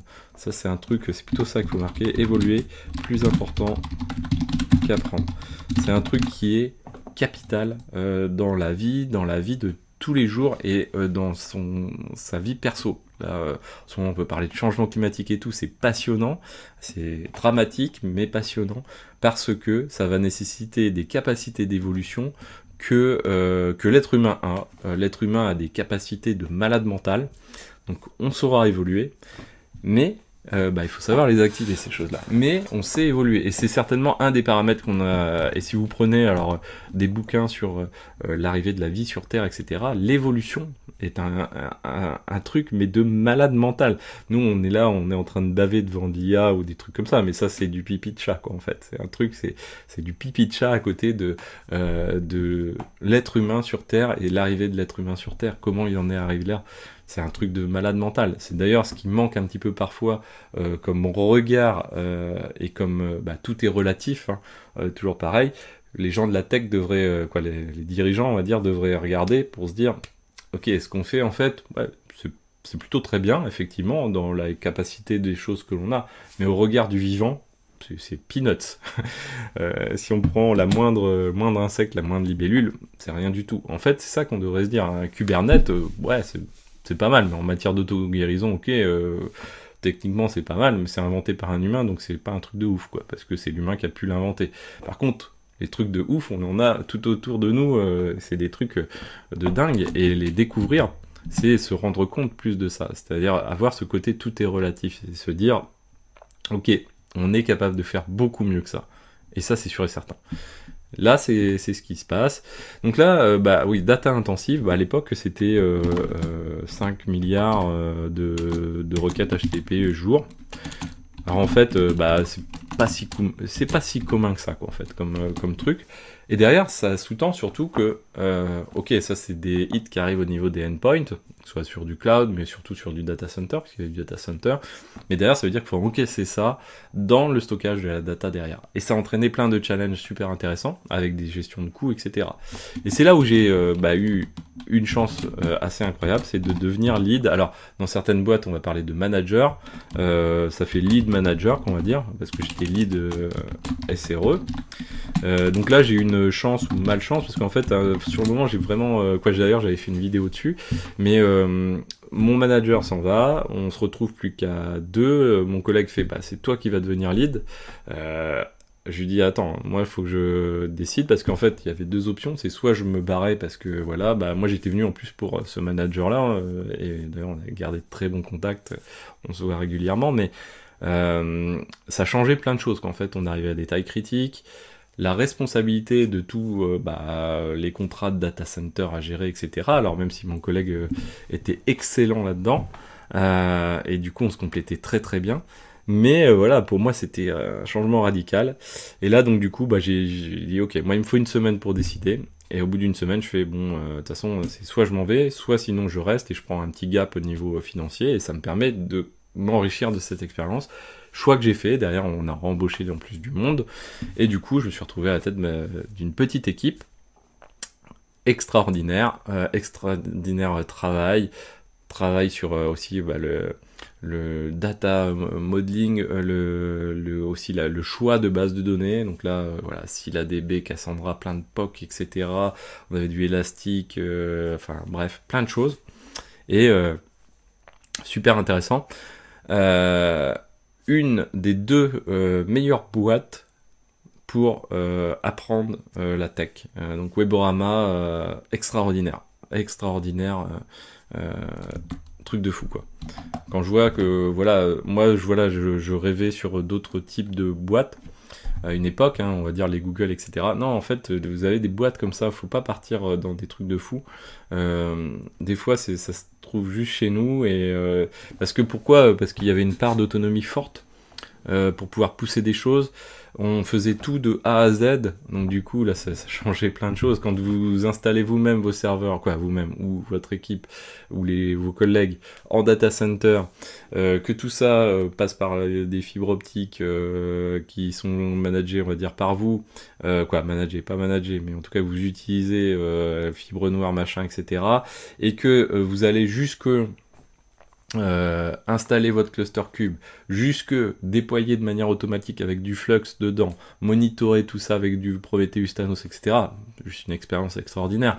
Là, j'avais compté à l'époque, quand on faisait du recrutement, le nombre de technos qu'on encapsulait dans l'équipe, c'était une 50aine de technos à peu près. Et pour autant, on bossait plutôt pas mal, quoi. L'infra était très très intéressante, avec de l'homogénéité, la gestion. Ensuite, en passant lead, j'avais une pression assez forte pour pouvoir maintenir le niveau d'efficacité qui avait été mis en place par 7-8 ans, durant 7-8 ans auparavant par le manager précédent. Ça m'a appris plein de choses, d'ailleurs des vidéos que vous pouvez retrouver dans les Rex, plein de choses sur l'efficacité d'infrastructure. Et encore aujourd'hui dans mon quotidien, l'efficacité d'infrastructure, vous voyez que c'est une case que malheureusement, tant qu'on n'a pas vu une infra efficace, on ne se rend pas compte à quel point ça change tout. Et pas que d'un point de vue financier, hein, d'un point de vue plaisir aussi dans ce que l'on fait. Et puis dans plein d'autres choses également, hein, pour aller plus vite, pour faire moins de runs, pour faire plus de projets, etc. Ensuite, chemin faisant, on va dire, je décide, j'aurais dû rester peut-être, mais de changer de boîte, MediaRhythmix. Donc là, je passe chez MediaRhythmix, toujours une boîte dans le domaine de la pub. Et le domaine de la pub, l'intérêt, c'est vraiment, alors pas le côté éthique, mais le côté intégration de données de manière intensive.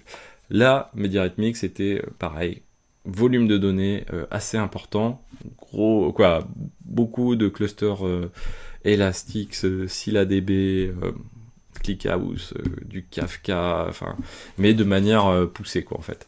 Et ça, c'était super intéressant. Pas de Docker, pas de Kubernetes, en tout cas pas sur cette partie-là. J'ai pu faire du cube, mais pas sur la partie, on va dire, data proprement dite. Et pour autant, et ça c'est un facteur qui m'a marqué énormément ces dernières années, la boîte la mieux automatisée dans laquelle j'ai bossé jusqu'ici à ce jour. C'est un truc de fou, quoi. Donc là c'était vraiment, et c'est là où on voit qu'en fait, quand on a vraiment des ingénieurs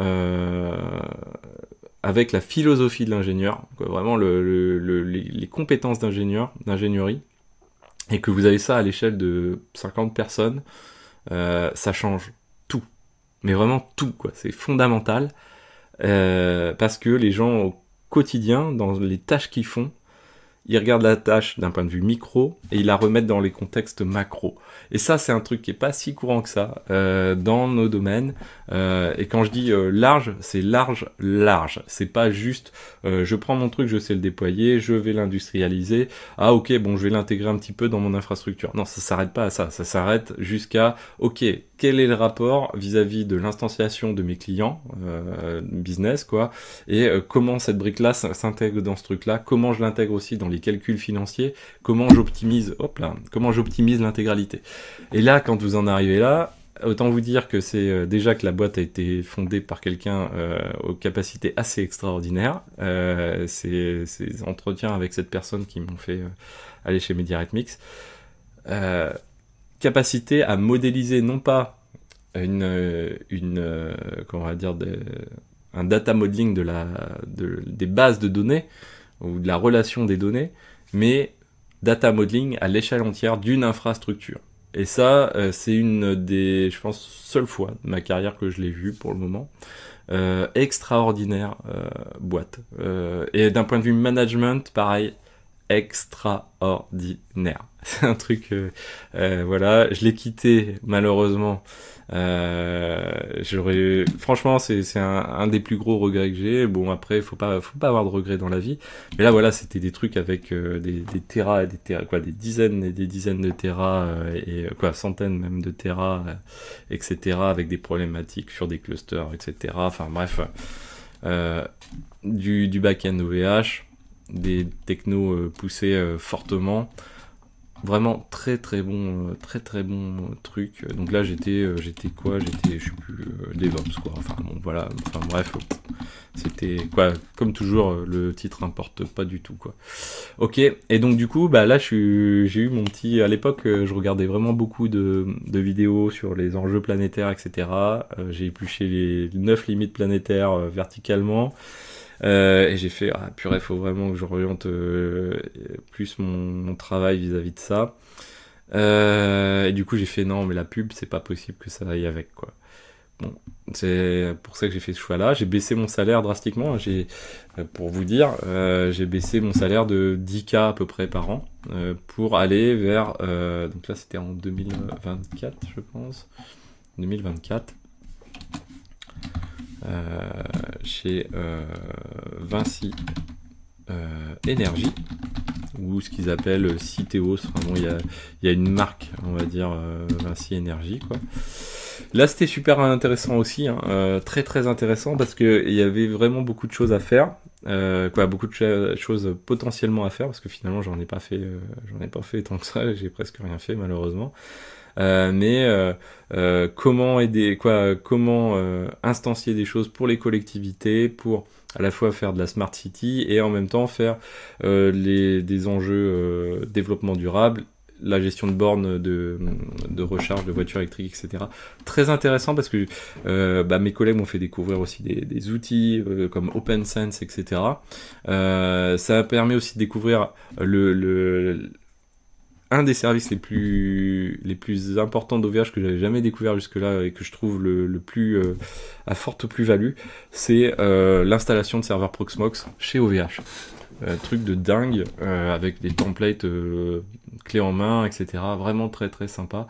Beaucoup de choses intéressantes potentiellement à faire. Beaucoup de discussions, monitoring, etc.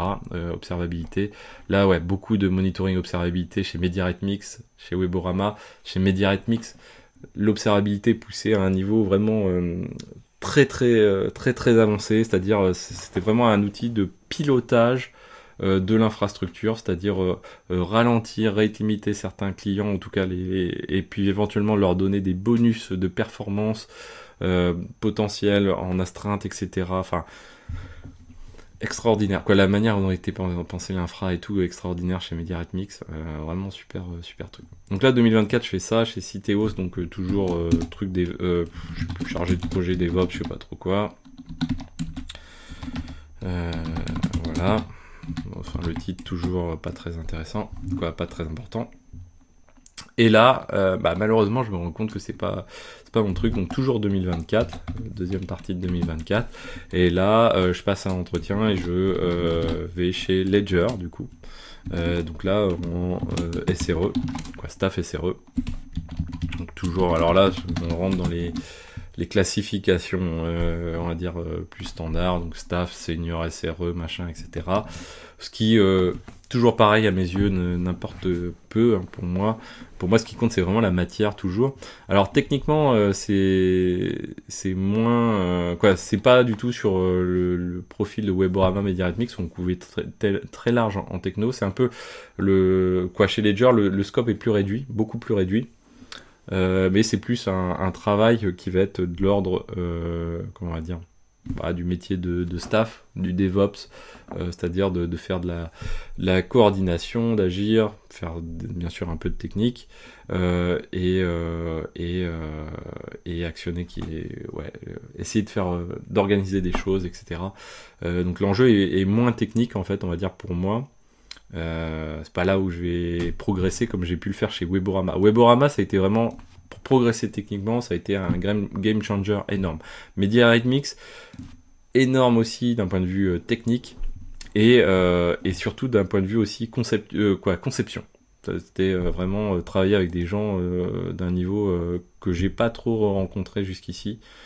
Faire du scan de table, de SS table, enfin un truc, ils étaient dans le turfu quoi, enfin un truc, et pour autant ils n'avaient pas de Kubernetes et de Docker.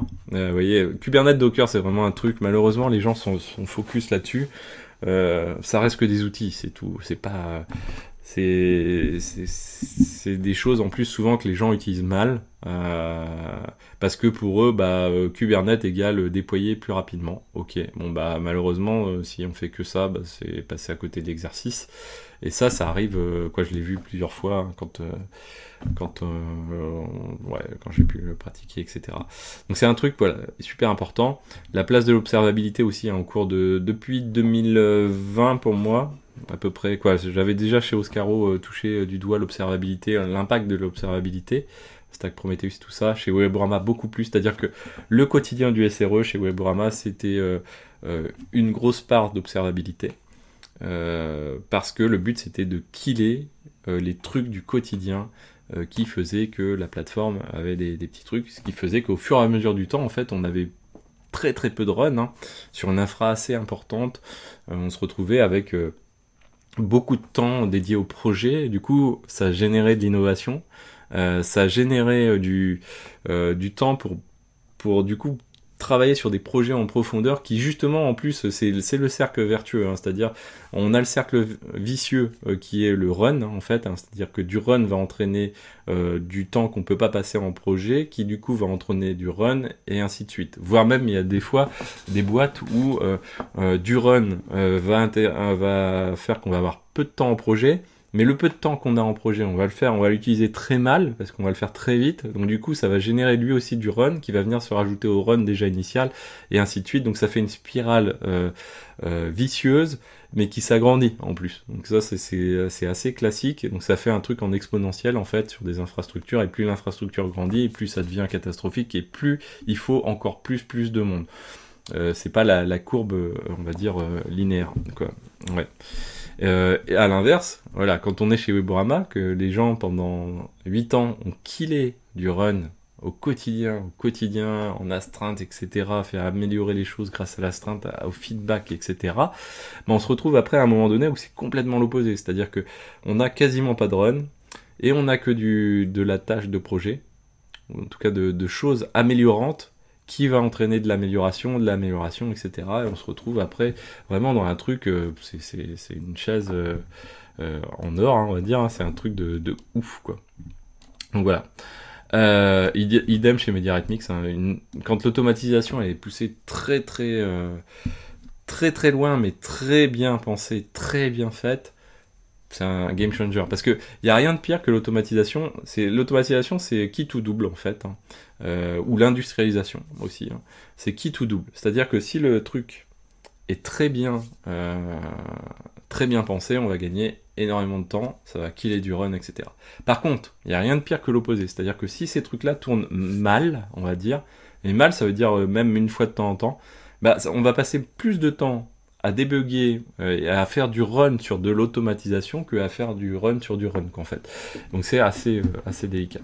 Donc voilà, Ledger, donc là voilà, pour moi c'était une opportunité assez sympa. Le domaine de la crypto, découverte du domaine de la crypto, donc vraiment voilà, quelque chose qui est très nouveau pour moi.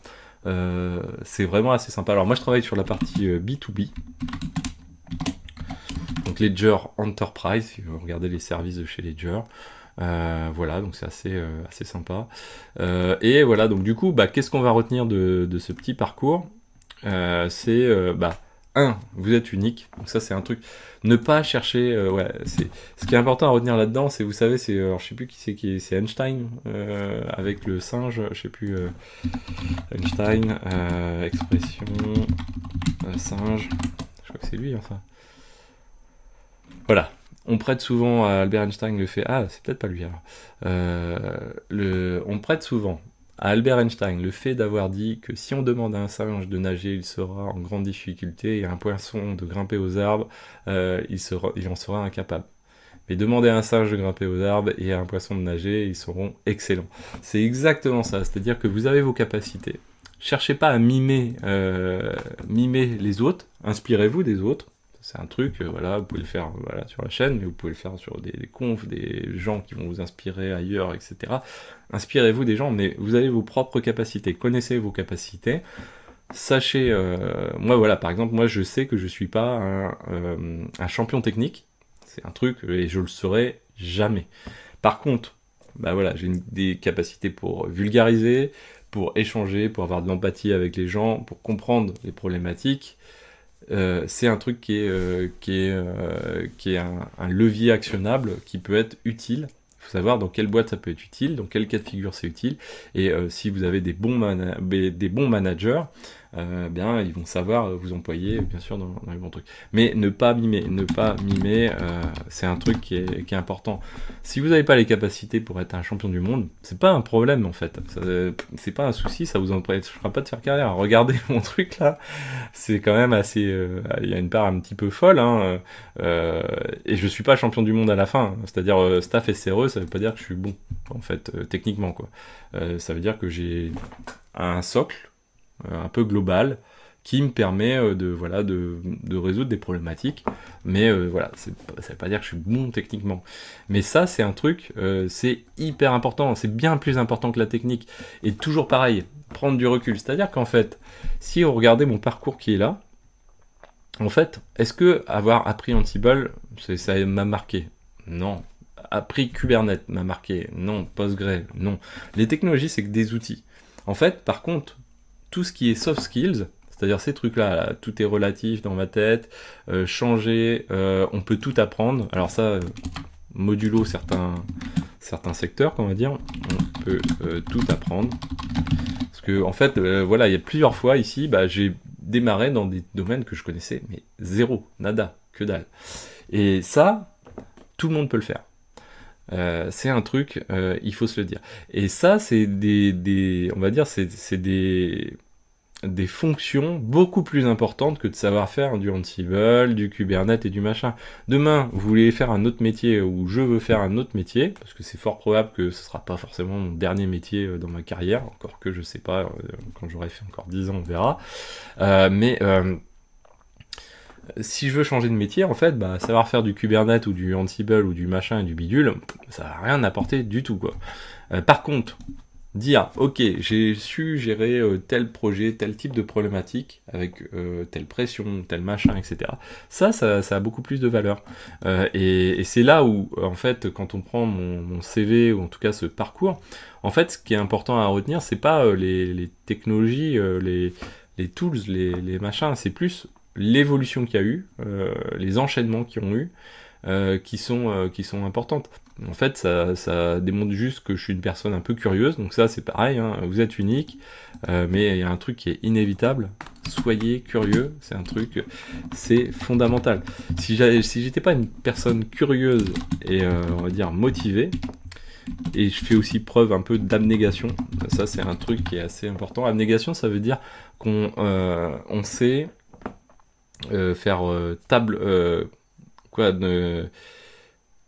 faire faire des sacrifices sur les choses qu'il faut quand on en a besoin, quoi, en fait. C'est un truc qui est important. Alors faut pas tomber dans l'extrême après, hein, c'est l'obsession au-dessus, hein. Ça m'arrive aussi, hein, mais la limite est parfois un petit peu étroite, mais l'abnégation est quelque chose d'assez importante. C'est-à-dire, moi j'ai vu mon père, ouais, si on prend quoi, on va dire ça là, quand j'étais gamin, qu'est-ce que je voyais au quotidien? En fait, je voyais un papa qui était agriculteur. Ok. Et là, vous allez voir que les Dell Full Stack, machin, bidule, c'est pas non plus un truc de dingue, malade mental. Il était agriculteur. Donc qu'est-ce qu'il faisait? Oui, il savait faire de l'agriculture. Ok. Parce que là, rien de ouf. À côté, il savait faire de la comptabilité. Quand j'étais gamin, le nombre de dimanches après-midi que j'ai passé à côté de lui, et lui il était avec des grandes feuilles, parce qu'à l'époque il n'y avait pas forcément d'informatique, des grandes feuilles comme ça, là, énormes, où il faisait ses tableaux en T, là, de comptabilité, alors que vous connaissez peut-être pas, mais qui était la base, en tout cas, et qui expliquait le compte 51, gna gna, je crois que c'est des trucs comme ça qui me restent en tête. Il faisait ça à la main, papier, et il amenait ça chez sa comptable, du coup ça lui coûtait moins cher, mais c'est lui qui faisait lui-même sa comptabilité, du coup, il savait ce qu'il dépensait, il comprenait l'impact de ce qu'il dépensait, il savait ce qu'était que de l'amortissement, ce qui était, etc., ce que ça rentrait en charge, ce qui rentrait dans le capital, etc., etc. Ça, c'est important. Qu'est-ce qu'il faisait d'autre? Il faisait de la mécanique. Donc la mécanique, ok, bah il faisait quoi? Il réparait ses tracteurs. On réparait ensemble les tracteurs, alors soit dans le hangar, mais aussi dans les champs. Il fallait savoir se débrouiller avec le matos qu'on avait, etc. Et il démontait son truc. Alors pas forcément le moteur lui-même, mais voilà, la moissonneuse. Le nombre de fois on a démonté la moissonneuse, une panoplie, je sais pas, une trentaine de courroies, et ensuite quand il faut remonter tout ça dans le bon ordre, et comme il faut, etc. C'était un magnifique puzzle assez fou, et quand vous êtes dans les champs, autant vous dire que c'est un exercice qui est assez périlleux. Et donc voilà, il faisait la mécanique. Et du coup, voyez, vous empilez comme ça plein de connaissances qui peuvent, là où elles se décuplent, c'est quand vous les combinez les unes avec les autres. C'est-à-dire toujours pareil, c'est que vous avez la notion de comptabilité, donc vous savez la valeur des choses, la valeur des éléments mécaniques. Vous savez derrière l'amortissement vis-à-vis de la mécanique. Vous savez que votre matos, il est en train de vieillir, que si vous en rachetez un neuf, vous allez pouvoir faire un crédit sur lequel vous allez pouvoir faire de l'amortissement, ce que vous allez pouvoir défalquer pour créer du déficit, etc. Bref, plein de choses comme ça. Ensuite, il savait faire quoi? Bah, il savait faire de la maçonnerie. Maçonnerie. Ok, maçonnerie, bah pareil, là je construis mon hangar moi-même, mais il y a des moments où il vaut mieux faire acheter du matos, faire des crédits dessus pour faire de l'amortissement, pour pouvoir défalquer ça et faire du déficit, que plutôt que de faire des choses soi-même, etc. machin. Ensuite, qu'est-ce qu'il faisait? Bah il faisait aussi tout ce qui est électricité, machin, donc maçonnerie, électricité. Et ça, ça n'avait aucune limite, quoi. Je veux dire, lui, il se posait pas la question. C'est ça qu'il faut retenir. C'est un truc, c'est capital. Il ne se posait pas la question de, ok, c'est quoi mon job? Je me limite à ce job-là et je n'étends pas mes compétences.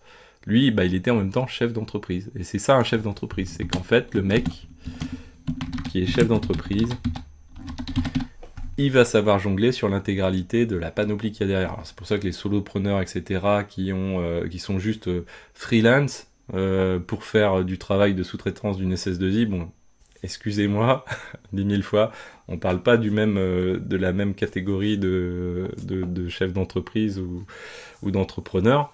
Voilà, pour moi, un entrepreneur, c'est ça, quoi, en fait. Et ça, c'est un truc qui est important. Et à côté de ça, derrière, il faisait bien sûr aussi de la gestion, on va dire, d'entreprise, c'est-à-dire quand est-ce que je dois racheter des terres, si je peux les racheter, quel choix de culture je fais derrière, donc ça c'est la partie agriculture, hein, et financièrement, quelles sont les opportunités, quelle est la filière qu'il y a derrière, etc. Ça, c'est un truc super important. Je pourrais rentrer plus dans le détail, mais voilà, c'est des trucs... et quand vous avez grandi dans ça pendant, on va dire, à peu près jusqu'à mes 20 ans, parce que même quand je travaillais, les premiers jobs, en fait, je travaillais aussi sur la ferme à côté de mes parents. Quand vous avez vécu dans ce contexte-là, et là, on parle d'un chef d'entreprise, l'équivalent d'un chef d'entreprise, un entrepreneur, c'est-à-dire 24, 7, parce qu'en fait, c'est ce qui se passait, surtout en agriculture. En fait, vous levez le matin, vous êtes au petit déjeuner, déjà mon père et ma mère parlaient d'agriculture, parlaient de ça, de ces problématiques, de comptabilité, de mécanique, etc., jusqu'au soir, etc., la nuit, machin. Et ça, bien sûr que ça vous formate. Et ça vous montre tout ça. Et encore, voilà, une fois j'avais fait une vidéo sur mon père, mais il y a encore d'autres choses que j'admire encore plus chez mon père. Mais ça, il faut une force morale. Et imaginez faire ça, là. Lui, il a fait ça. Donc il a pris en charge responsable de l'exploitation à 15 ans jusqu'à 86 ans, il était salarié sur l'exploitation, donc c'est mon frère qui avait repris, donc il est rentré à la retraite, il a dû prendre la retraite vers les 70 à peu près, mais jusqu'à 86 ans, il a travaillé sur l'exploitation comme salarié. Il était le plus vieux salarié de la caisse d'assurance pour les agriculteurs de Basse-Normandie, mais voilà, et ça c'est un truc, c'est vraiment un truc, c'est là où on voit la passion. Et pas que la passion pour un petit truc, c'est pas la passion de Kubernetes si on fait le parallèle avec l'informatique. Quelqu'un qui est passionné de Kubernetes, ça durera pas et c'est pas le relais de croissance d'un point de vue truc qui fera la différence. Mais là, vous voyez, dans tout ça, ce qui est important, c'est de savoir évoluer, d'être curieux, motivé, etc. Vous êtes tous uniques. Mon père était unique, d'autres agriculteurs étaient uniques à côté. On peut tout apprendre. Bah, mon père, lui, il n'y avait pas les tutos YouTube. Pourtant, il avait appris à faire de la mécanique, de la maçonnerie. Il posait des questions dans les magasins de maçonnerie, je me souviens encore, ou de mécanique, sur des choses sur l'hydraulique, etc. Savoir changer de prisme, là c'était, voilà, lui pareil, hein, bah, il y a des moments où il conduisait entre guillemets bêtement un peu le tracteur, mais en fait, Watt 1000 heures du temps, quoi, de temps passé, c'était des changements d'angle de vue par rapport à son activité, etc. Et tout est relatif, parce que voilà, lui c'était son exploitation. Moi j'ai eu la chance, j'ai vu d'autres exploitations, puisque mon métier m'a permis de voir d'autres exploitations, des exploitations plus rurales, des exploitations plus entreprises, dans les Yvelines, etc. Ça m'a permis de comparer, mais c'est pareil dans le domaine de la tech, etc. On peut faire plein de parallèles comme ça. C'est un truc important. Et du coup, évoluer est plus important qu'apprendre, c'est-à-dire qu'en fait, apprendre Cube, apprendre Ansible, c'est pas un truc fondamental. Alors il faut savoir le pratiquer, mais ce qui va être la plus grosse plus-value en fait après cette acquisition de connaissances, c'est surtout la pratique et faire en sorte de savoir évoluer dans ce domaine. Et ça c'est un truc méga important. Voilà, c'était là je sais pas ça fait combien de temps, mais voilà, désolé d'avoir pris tout votre temps, si vous avez suivi jusqu'ici, 1h45 c'est beaucoup, mais voilà, je voulais faire vraiment un truc assez complet, pour vous retracer pas mal de choses. Ça fait beaucoup de fois que je parle avec beaucoup de gens qui me disent mais purée on sait pas tout ça, tu nous en parles pas alors que c'est super intéressant et tout. Voilà, j'ai essayé de faire cet effort-là. J'ai essayé de le faire de manière constructive. Il y a beaucoup de blabla. Désolé s'il y en a eu trop.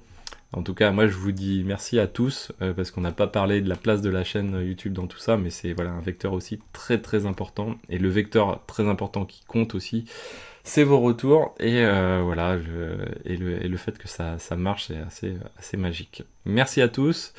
Passez du bon temps. Apprenez. Évoluer, soyez curieux de tout l'environnement qu'il y a et pas juste la tech, c'est la tech dans l'environnement global, c'est un truc qui est hyper important pour savoir où aller, savoir mieux évoluer, savoir se passionner aussi pour les choses, puisque quand on connaît le pourquoi des choses, eh ben on agit beaucoup mieux sur ces choses-là, donc vraiment rentrez dedans. Et moi je vous dis à très bientôt sur Xavki, ciao à tous.